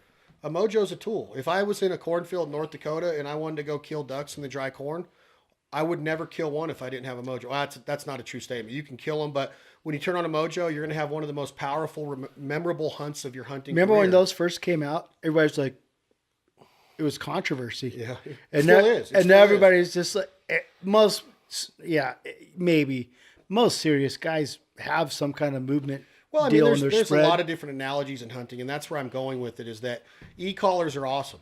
They give a guy the ability to go out and experience the outdoors and have what is most important, success that builds confidence and gets him to go again, and that gets him to spend more money in our industry and gets our industry stronger and gets his belief in our industry and our livelihood and our lifestyle stronger. And if it wasn't for something like an e-collar, what if a guy never had success mouth calling, but he called in 8 out of 10 stands, he called a coyote? he's going to quit hunting if he only gets to use a mouth call. I'm simply saying personally, I want to be so emotionally connected to that hunt. I want to, or I want to be making that rabbit sound. Maybe it is an ego thing to where I can look at everybody and go, man, that was cool. We just called in a coyote. Well, I mean, But that's a different mindset. I'm not saying that seeing that coyote charge a Mojo double trouble and jump, and you guys have the most amazing. It's Team Dead Dog. There's not better footage in the world. I'll say it to any predator hunter out there, even you, Al Morris, that as far as the hunting footage out there, the shotgun footage that you guys have accumulated over the last 5 seasons of coyotes jumping over rocks, jumping over sagebrush to attack that double trouble and eat that feather on the top of it.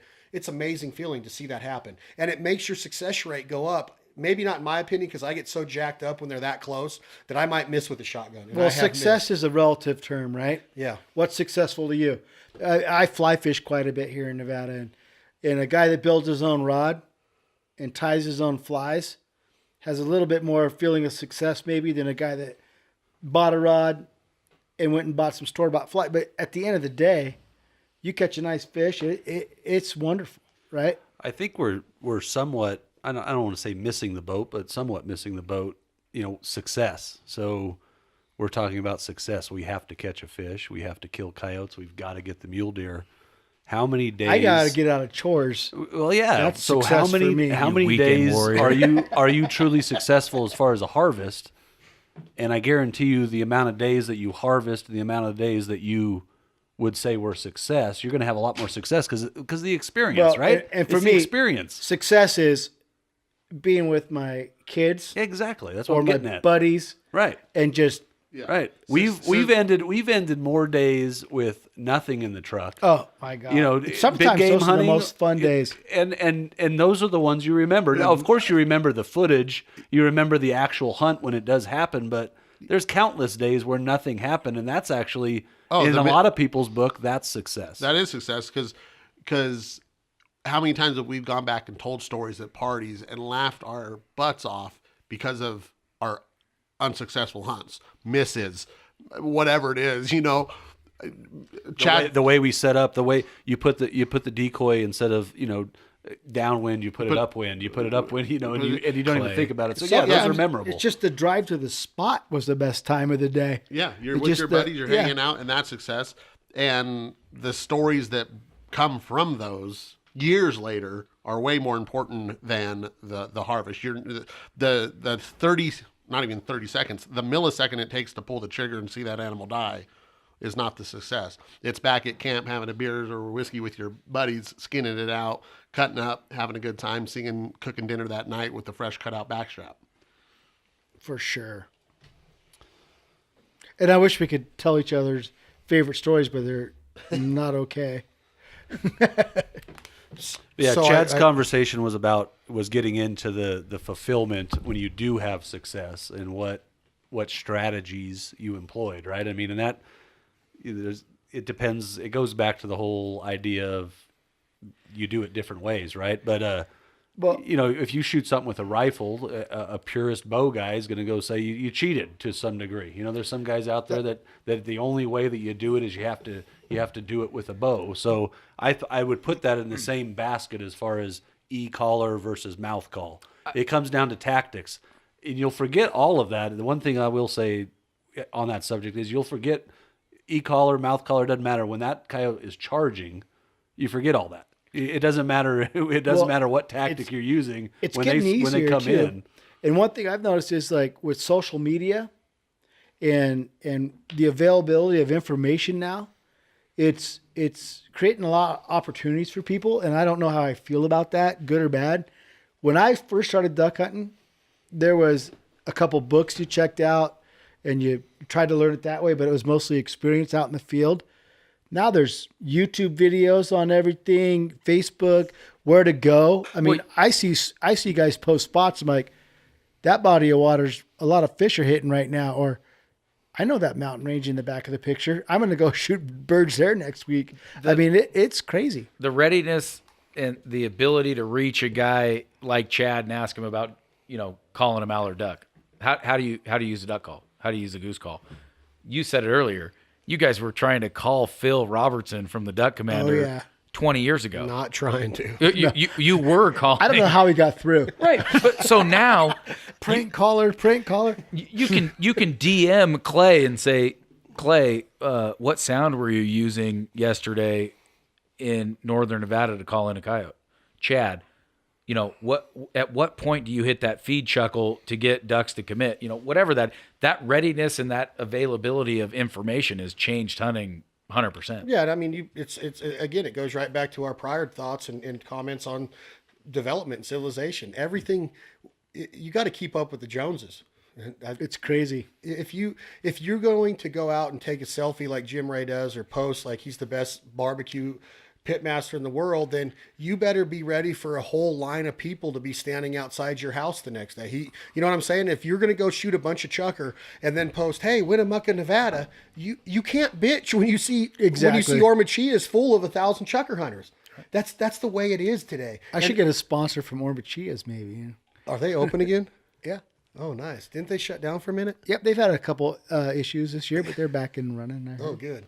The best steak in Nevada, Jim Ray. The best steak at a Basco house in Nevada. Oh. And you got the Overland. I know what it is. You have Louis. You have the Santa The Barton. Fe.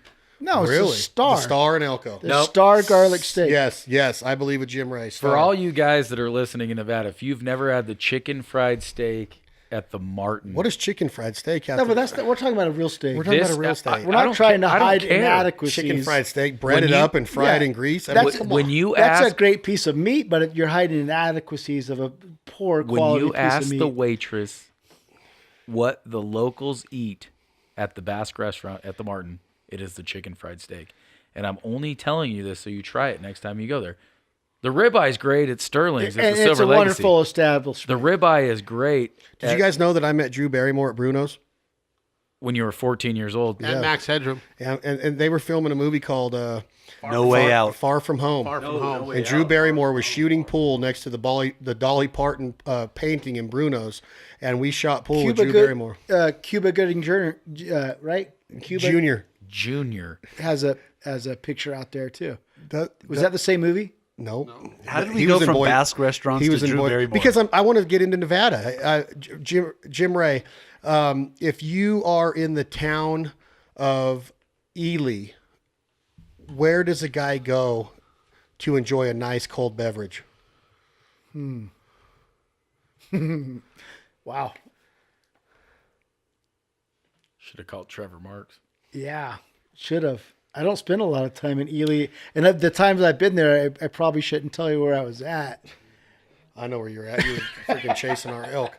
The Jailhouse is a hell of a restaurant. The jailhouse? Yeah, in Ely, the Jailhouse, right? Where you sit, your booth is inside of a jail cell. That's a newer deal. No, that's been around a long time. Has it? Oh, it's great. They got great food. I don't spend a lot of time in Ely, but there is a billboard that says something about a full body shampoo.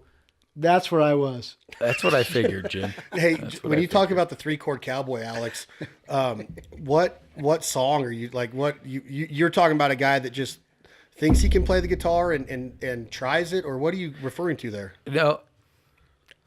If you ever watch Willie Nelson play guitar, he's a technician.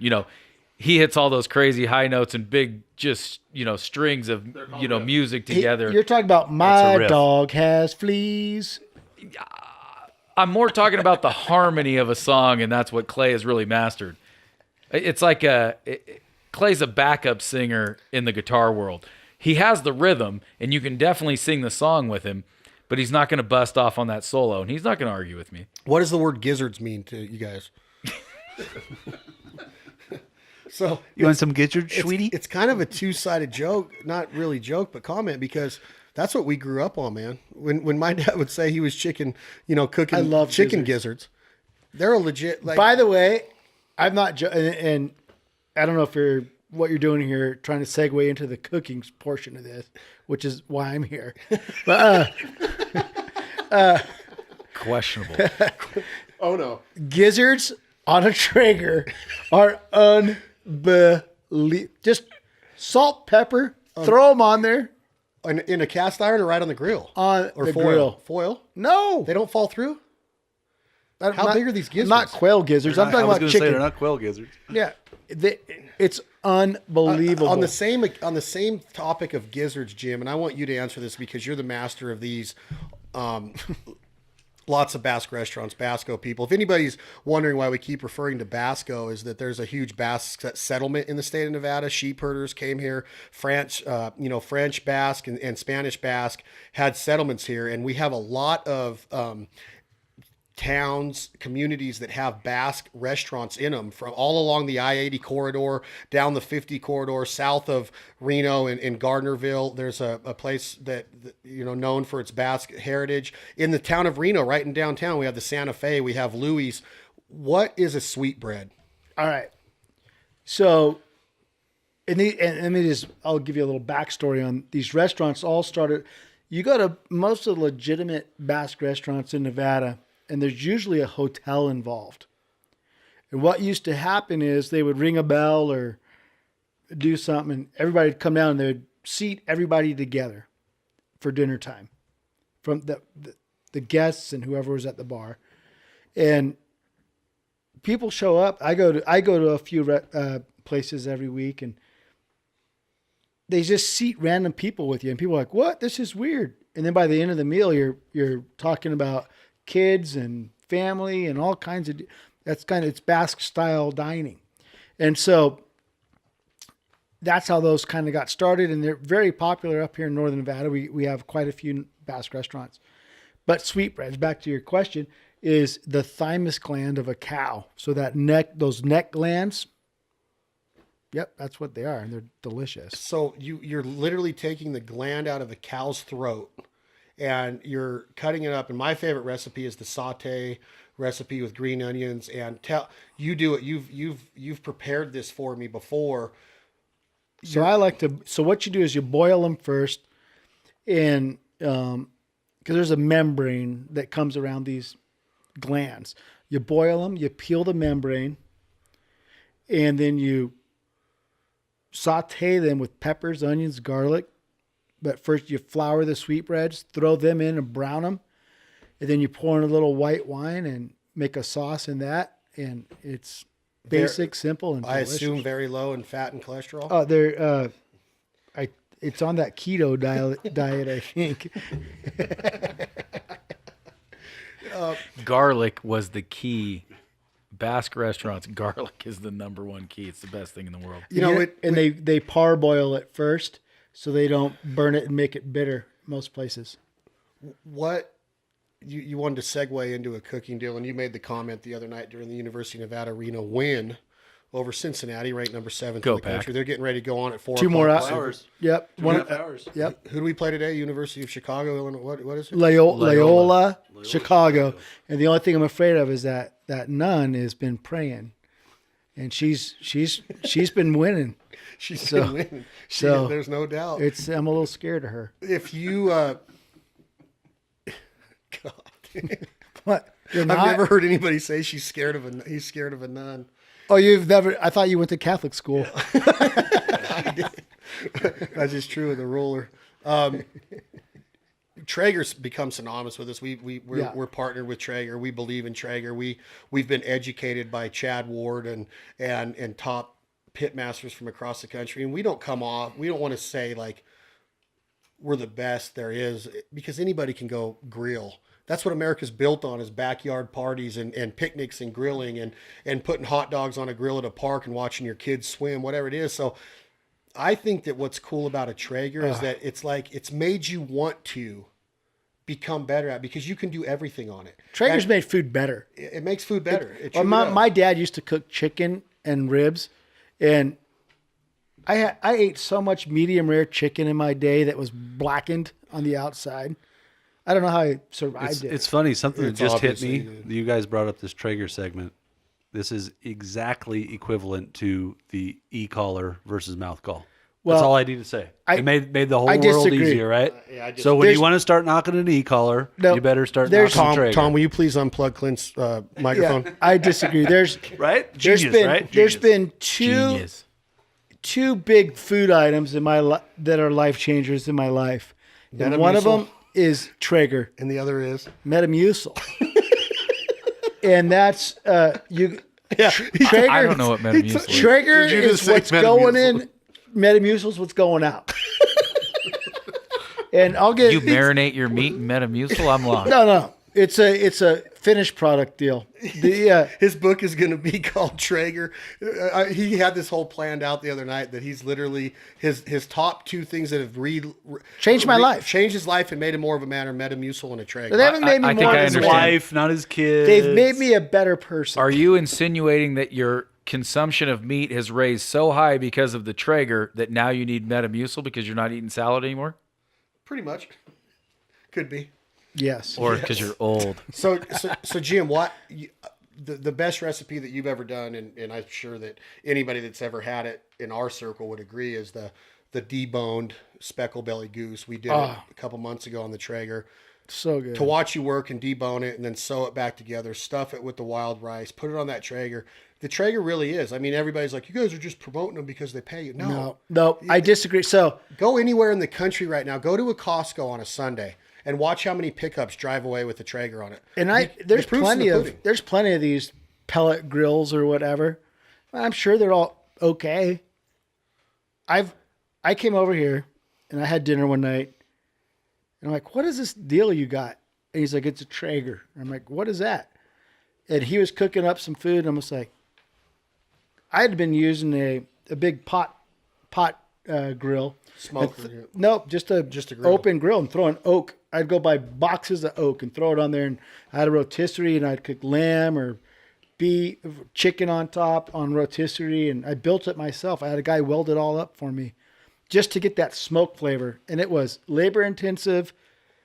You had to have all Sunday to do it. I come over here and he's got this same flavor, like you're getting home from work and you can have a smoky chicken. And I'm just like, this is unbelievable. So I stole one out of his garage. And I haven't looked back. I have not used my oven. And this is no He's not kidding. I asked his joking wife. around. I have not used my oven since that was in early November. And it doesn't go on. Everything I do on the grill or the oven can be done on that piece of machinery. It's unbelievable. It's a funny, topic to sit here and think about. But I look back, my dad bought a Traeger And then we were talking about probably that. like 3 or 4 years ago, and he cooks everything on it. It's Brussels sprouts, it's asparagus, my it's favorite. steak, it's chicken, it's fish, everything. And this is not a plug for anybody, but the reality is somebody created something. It's phenomenal, and it replaces probably everything you've got if you really want it to, but it made everything taste good, and taste different. Everybody was barbecuing a steak over a lump charcoal 4 years ago, 10 years ago. Everybody was using a propane gas grill 4 years ago, 10 years ago, and then somebody introduced something, and kudos to them. Well, it's like Metamucil. I don't know what that is. You keep Everybody's bringing it eating up. lettuce and all this fiber. You take a scoopful of Metamucil in the morning. You're saying you're not going to eat a salad with ranch dressing, and you have a rather. Why would you? When No. But a lot of people think, and there's different analogies. Traeger has the analogy, or people think that it's set it and forget it. And, there's a lot of camaraderie that takes place around a barbecue. And a lot of people are like, well, I don't want something that you just leave it there and close the lid and the convection process takes place and it smokes it and then it's done. It doesn't matter. Once you taste a piece of chicken, and how, they're innovative with all the different accessories that are coming out, their sauces, their rubs, their accessories, everything from their fish spatula to their chicken drumstick hangers. Their new cast ironware that you can heat up on the grill. You put it up on 450 or high, heat it up, put your asparagus in there. That's I just tried that. Try it, Jim Ray, with some of the new cast iron stuff instead of just putting it on the grill. There's so many different things that you can do on it. It makes you want to get better. It makes you want to get outside and cook and be part of it instead of just going and saying, hey, I'm going to throw this in the oven for 45 minutes and take it out and just be blah. The Traeger's lit me up to the point to where I want to figure out a different recipe every single day. and I don't know how you guys feel about women in barbecues, but my wife Never thought about it, Metamucil. my wife used to not be allowed to touch the barbecue. Like, you're gonna burn something to death. And Hi, Julie. yeah, That's why I voted love for it. Hillary Clinton. But, Sorry, chauvinist. We I'll go to baseball practice or something like that, and she'll be like, turn it up to the temperature I write down for her, turn it on, wait 10 minutes, boom, I come home, and there's this awesome chicken. Now she's just doing it by herself. Notice he's still in control the whole time. No, but what I'm saying is now she's into it. Not now, 275. I'm not I said home. 265. I'm not home now, and she's starting the Traeger barbecuing. It takes a lot of pressure off me. I want to do a round robin, and I don't cook, and everybody at this table knows that I don't cook. However, my dad makes a prosciutto wrapped asparagus, and it's got some kind of know you cheese in told it. me I don't know about what it this. is, but let's go around this Fontina. table.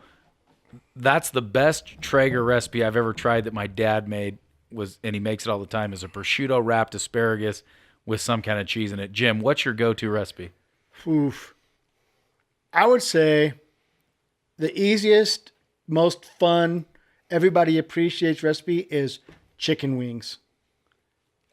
There's not a bad, but there's, oh my God, that's hard. There's so many. Yeah, we did chicken wings the other night at your house. Oh that my, you and they ruined dinner. It did. I didn't need enough lamb. We had rack of lamb after the chicken wings, Yeah. and I didn't eat as much lamb as I wanted to. I have done probably more brisket and full-on pork shoulders or pork butt on the Traeger than anything else. It was so good. That's what we did for Thanksgiving. That's all we did. The jalapeno popper recipe is unreal. Your With that pork little- chops the other night were unreal. Which But which jalapeno, Clint? Which jalapeno recipe are you talking about? I'm going to defer that to Clay. Clint doesn't really has never got the cooking. I put them on. And I watch them. But with the Traeger, the jalapeno poppers on a Traeger are legit. oh, my dad's The the jalapeno best. poppers are insane. And first time recipe the other day, which this last Saturday was Green Day, St. Patrick's Day. I did every bit of the meal on the Traeger. The cabbage, the carrots, the potatoes, the corned beef, every bit of it. Corned beef in a dark beer and some chicken broth in a pan and all the vegetables, everything undone on the Traeger. Absolutely insane. Unbelievable. My dad said the same thing. He said he's going to buy another corned beef and do it on the Traeger so I can try it because I was out of town. But I want to hear what Chad's go-to Traeger recipe is. I think that enough of you. You guys are coyote hunting all the time, but there's a lot of You better not say coyote backstraps. Coyote. Bread. Some meat. Some of that bread, some of that meat. I don't know if I could pick like a go-to or a favorite. I just know that I look forward to it, and I don't know if Jim feels the same way about this, but and getting to hang out with the guys at Traeger and their different pro staff guys and ambassadors, I've learned so many different recipes that I want to cook breakfast on it every day.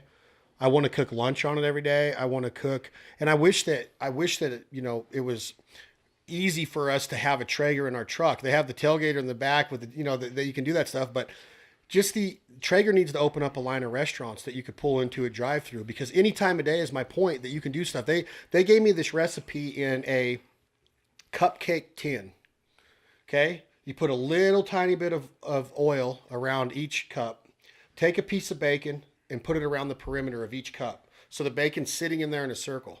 After that, you take your eggs over here with a little tiny bit of milk, and you kind of make a scrambled egg kind of deal up with some green peppers and some onions in there, your seasoning.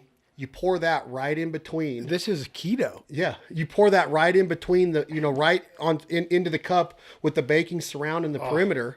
And right there, you put it in the Traeger. You can follow this recipe at Traeger.com. It's on there.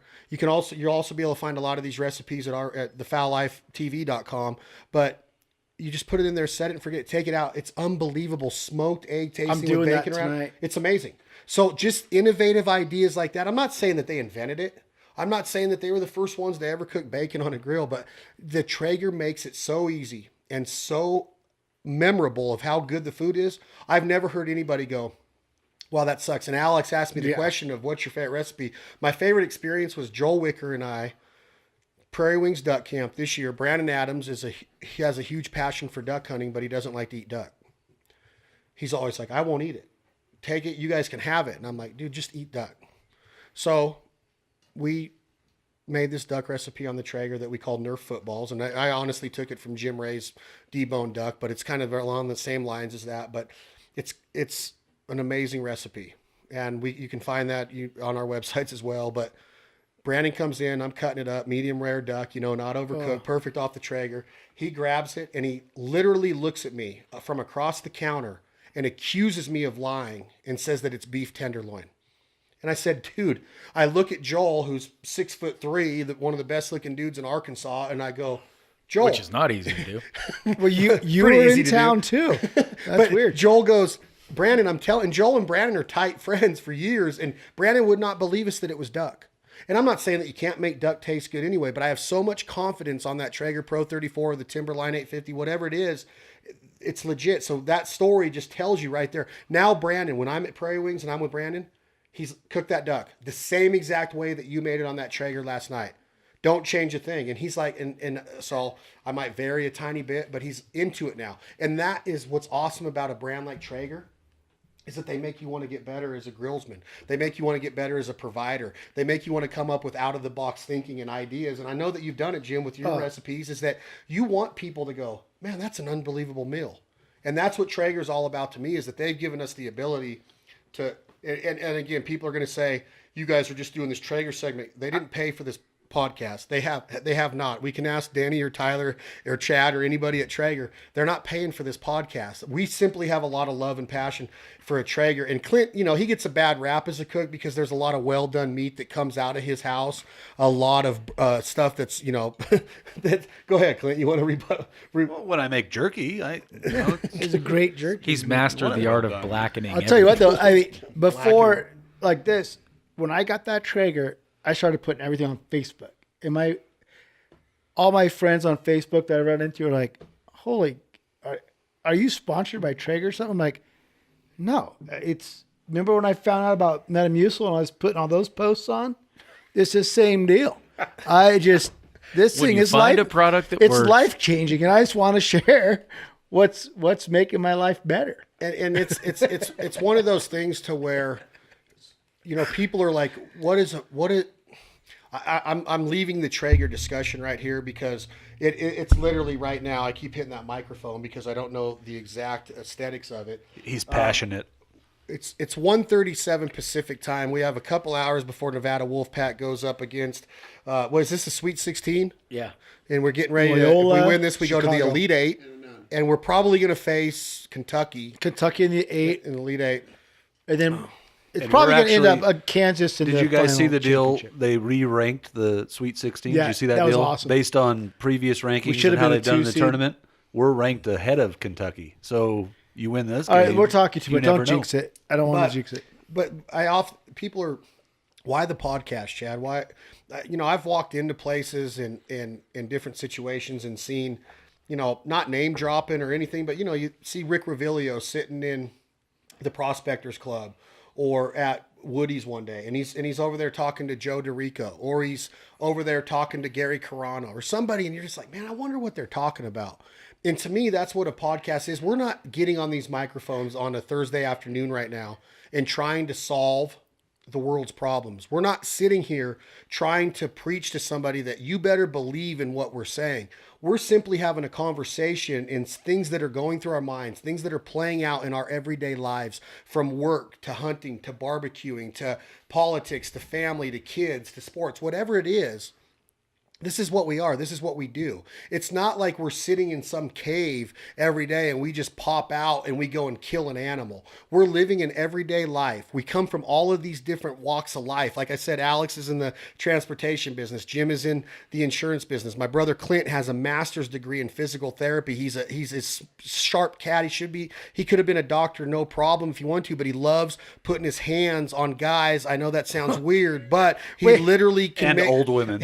He makes my back feel so good because he understands the anatomy and the scientific makeup of the body. All these different walks of life. Clay he's in real estate. He also works with us at the Foul Life and Dead Dog Walking and hunting and TV production and all the different things that we do here. All these different walks of life coming together around this little 4x4 table and talking it's I'm interested in it. I really want to know what people are thinking. I want to know what you guys think of what we're talking about. We don't want it to be a waste of time, and we don't feel that it is. But if we just are a sponge for a couple minutes a day and we process or take in some information, I really think that that's what the secret of life is becoming for me. Is I want to learn more. When I'm around Jim, when I go over to his house, I did make a comment the other night, like, I don't think these wings are done the way that I would want them done. And Jim could have very easily said, shut up. This is my house.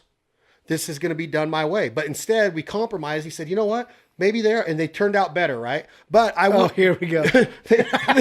They actually did. They did. And then he cooked the rack of lamb, and I'm like, oh my God, that's one of the best pieces of meat I've ever had. And I'm Alex, did you know about this get together? Thanks for the invite. Yeah. We set a bunch of balloons up in the air on Saturday. I put an event on Facebook. They were blue and silver. and so my point is that it's not about being a know-it-all. It's not about saying, oh, our podcast is about, you better listen to it and you're going to go out and buy a Traeger, or you're going to go out and become a predator hunter. We're simply just giving our thoughts of what's running through our mind. And that's why I wanted to get these guys together, is that I know that Alex and Jim and Clint and Clay live interesting lives, and they're doing things that I wanted to get out there. They're thinking about things that I wanted people to hear. And I think we could probably get on the air again tomorrow and do the same thing and come up with 5 or 6 different topics. But to sit down and talk about coyotes bum rushing a call, the ethics of hunting, Burning Man, barbecuing, college basketball, that's what a podcast is all about to me. And there's no rhyme or reason for it. It's a conversation that's taken place. And it's just like sitting at Louis or the Star in that family style Basque dining and getting to know somebody by sitting and talking to them and not having the mindset of, oh, whoa, we've never met. Don't talk to me. Don't sit by me. Don't touch my salad. Don't share my beans with me. That's what you meant, right, Jim, on family style dining. It's if you've never done it and you're ever in Northern Nevada, seek one out. It's awesome. But think about it on this level, is that our lives are so ingrained now in technology, and sending a text to mom and asking her how her day was. And I've said this before, is that how cool is it that we sit around a table and we're looking at each other and we're talking and we're having a conversation. Wow. That's how our dads did it. That's how they had to do it. You mentioned Tinder. I remember that you used to actually have to go and introduce yourself physically to a girl and say, hi, my name is Chad. Would you like to dance? And now you can just swipe right. Remember asking for a phone number? Yeah. Holy cow, it was the hardest thing you ever did in your life. I missed the whole Tinder thing. I think I'd have been pretty good at it. So my point is that there is technology and there is advancement and there is civilization and there is development, and we're moving in on the coyotes land and the mule deer land, and we're coming up with different ways to harvest animals, and we're coming up with different ways to post a picture and talk to somebody. Let's just remember that there are such things as roots. There is such things as getting back to what means the most. And that, to me, it's like, if I didn't go over and have that Traeger experience with Jim Rhea the other night, I don't know when I would see you again. If I didn't have this podcast going on right now, I don't know when I would see you again. It's all about making that effort. And I think that our lives are going so fast right now, and we have kids and we have families and we're getting older, that we have to make more of a commitment to getting together. And I think that that's what this is all about, is that we have been friends for a long time, and now we get to share with somebody what we talk about at that restaurant. When somebody walks in and goes, oh, there's Clint and Clay and Jim Rhea and Alex Crosby. What are they talking about? Well, it's not about, we killed 90 coyotes last week. It's about everyday topics. And that's what I think that this podcast is wrapped around. You guys might not agree. You might agree with that. But that's, to me, is when I listen to Joe Rogan talk, I get a lot out of it because I'm inside of his brain. I understand what he's thinking. And, that's I wanted to explain the podcast. Clint, go ahead. Well, I was just listening to your closing, and I just had an idea. You were talking about past generations. What would be better than all of us to sit down around here the next few weeks, and one topic, I'm sure we could talk for 2 hours, Big Daddy Cecil Washington.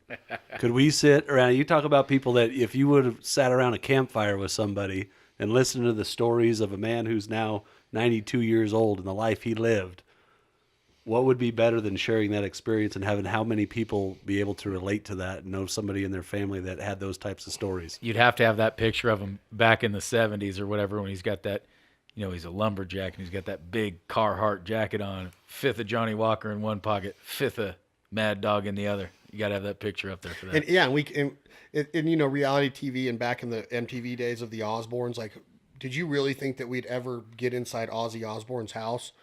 And now here we are in the 2017s and we have Housewives of Atlanta, like who gives a .com, but people are eating up with it, and to each their own. If people want to listen to a podcast and get something out of it, like Clint's talking about 2 hours on a topic, then let's discuss the topic. And that's where we're at in society today, that we can sit down, put this on an app, somebody can subscribe and download it and listen to it if they want to. We're not trying to sit here and say, hey, listen to this or else. It's just something that's out there. And there's thousands of podcasts. There's thousands of stations on TV. It's up to us what we want to listen to. And if we have something to say, well, we're going to say it on This Life Ain't For Everybody. And when you have guests like today, we'll have everybody back. We work together. Clint and Clay and I do. Tom's sitting here. Tom, will you please come over here real Big quick? Tom. He's shopping on Amazon. Spending more He's money. actually the only guy working right Tom, water balloons are not going to go out of sale. Tom, Tom, come over here and say hello. Everybody hears Tom's voice, and he's responsible for the audio, a lot of our design, a lot of our photography that you see with Bandit and the Foul Life, and the creative mind behind a lot of what we do. Chuck, Tom Rashasheen. Hi, Tom. Hey, people. Tom, do you like do you like Traeger, Tom? Not a talker. I love a Traeger every weekend. He is hilarious too. So I do Only love guy I've Tom. ever seen fix his hat for a radio show. Tom, no one can see you. So everybody out there, I'm Chad. Alex and Jim and Clay and Clint, they are cut from the same fabric that most of us listening to this are, or most of us talking on this are. This life ain't for everybody. Being a automotive or a transportation specialist or an insurance salesman or a physical therapist or a graphic designer might not be for everybody. Being a hunter might not be for you, but there's so many different walks of life that make up our communities, our societies, our cities, our towns, our Basque restaurants, our political voting booths. Let's give everybody a chance to be who they are and accept that, and not just be the ones that jump up and try to deny people their right to do that. We understand that being a hunter, we are going to have people out there that shun down on us, look down on us, protest us. We're ready for it. We're educated. We're ethical. We're not ignorant, and we're not going to go out and just mass murder a huge quantity of animals like they accuse us of doing so. We're going to continue to put our tenderloins and backstraps on a Traeger. We're going to continue to support the beef industry. And there's nobody out there that's going to take that away from us, in our opinion. And I'm glad that I was able to have these guys on the podcast today. We'll do more of it in the future. Does anybody, and when I say anybody, I mean Alex and Jim and Clint and Clay, do you guys have any closing thoughts, any jokes, any songs that you want to talk about, anything that's going on in a current event type of situation? I will start it and then I will shut up. Tom went on and put the Jerky Boys on yesterday.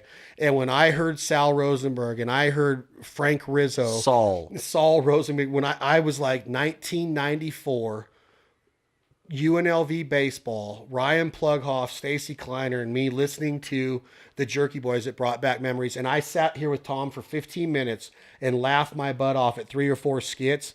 That might not be relevant with you guys because you guys don't like comedy, but I feel the Jerky Boys are a staple, yeah? Alex, Jerky Boys. Hey, Frank Rizzo. My ashy sand dabs. I literally think that we've lost a small step in music, comedy, and art with the new generation. I want to go back to 1990 and 2000. I'll end with that. Ooh, wow, strong statement. Even Slipknot? The Knot is from the late 2000s. They're still in there, What and about- they are rad. What about Guns N' Roses and the concert we saw last summer? Oh, my God. I thought he was going to shut up. No. I hope this goes on for another 45 minutes. This is one of the best experiences of my life to see Guns N' Roses at AT&T Park. Holy cow. And I don't even know where to go with that, but my favorite thing was that Axl was famous for never going on time.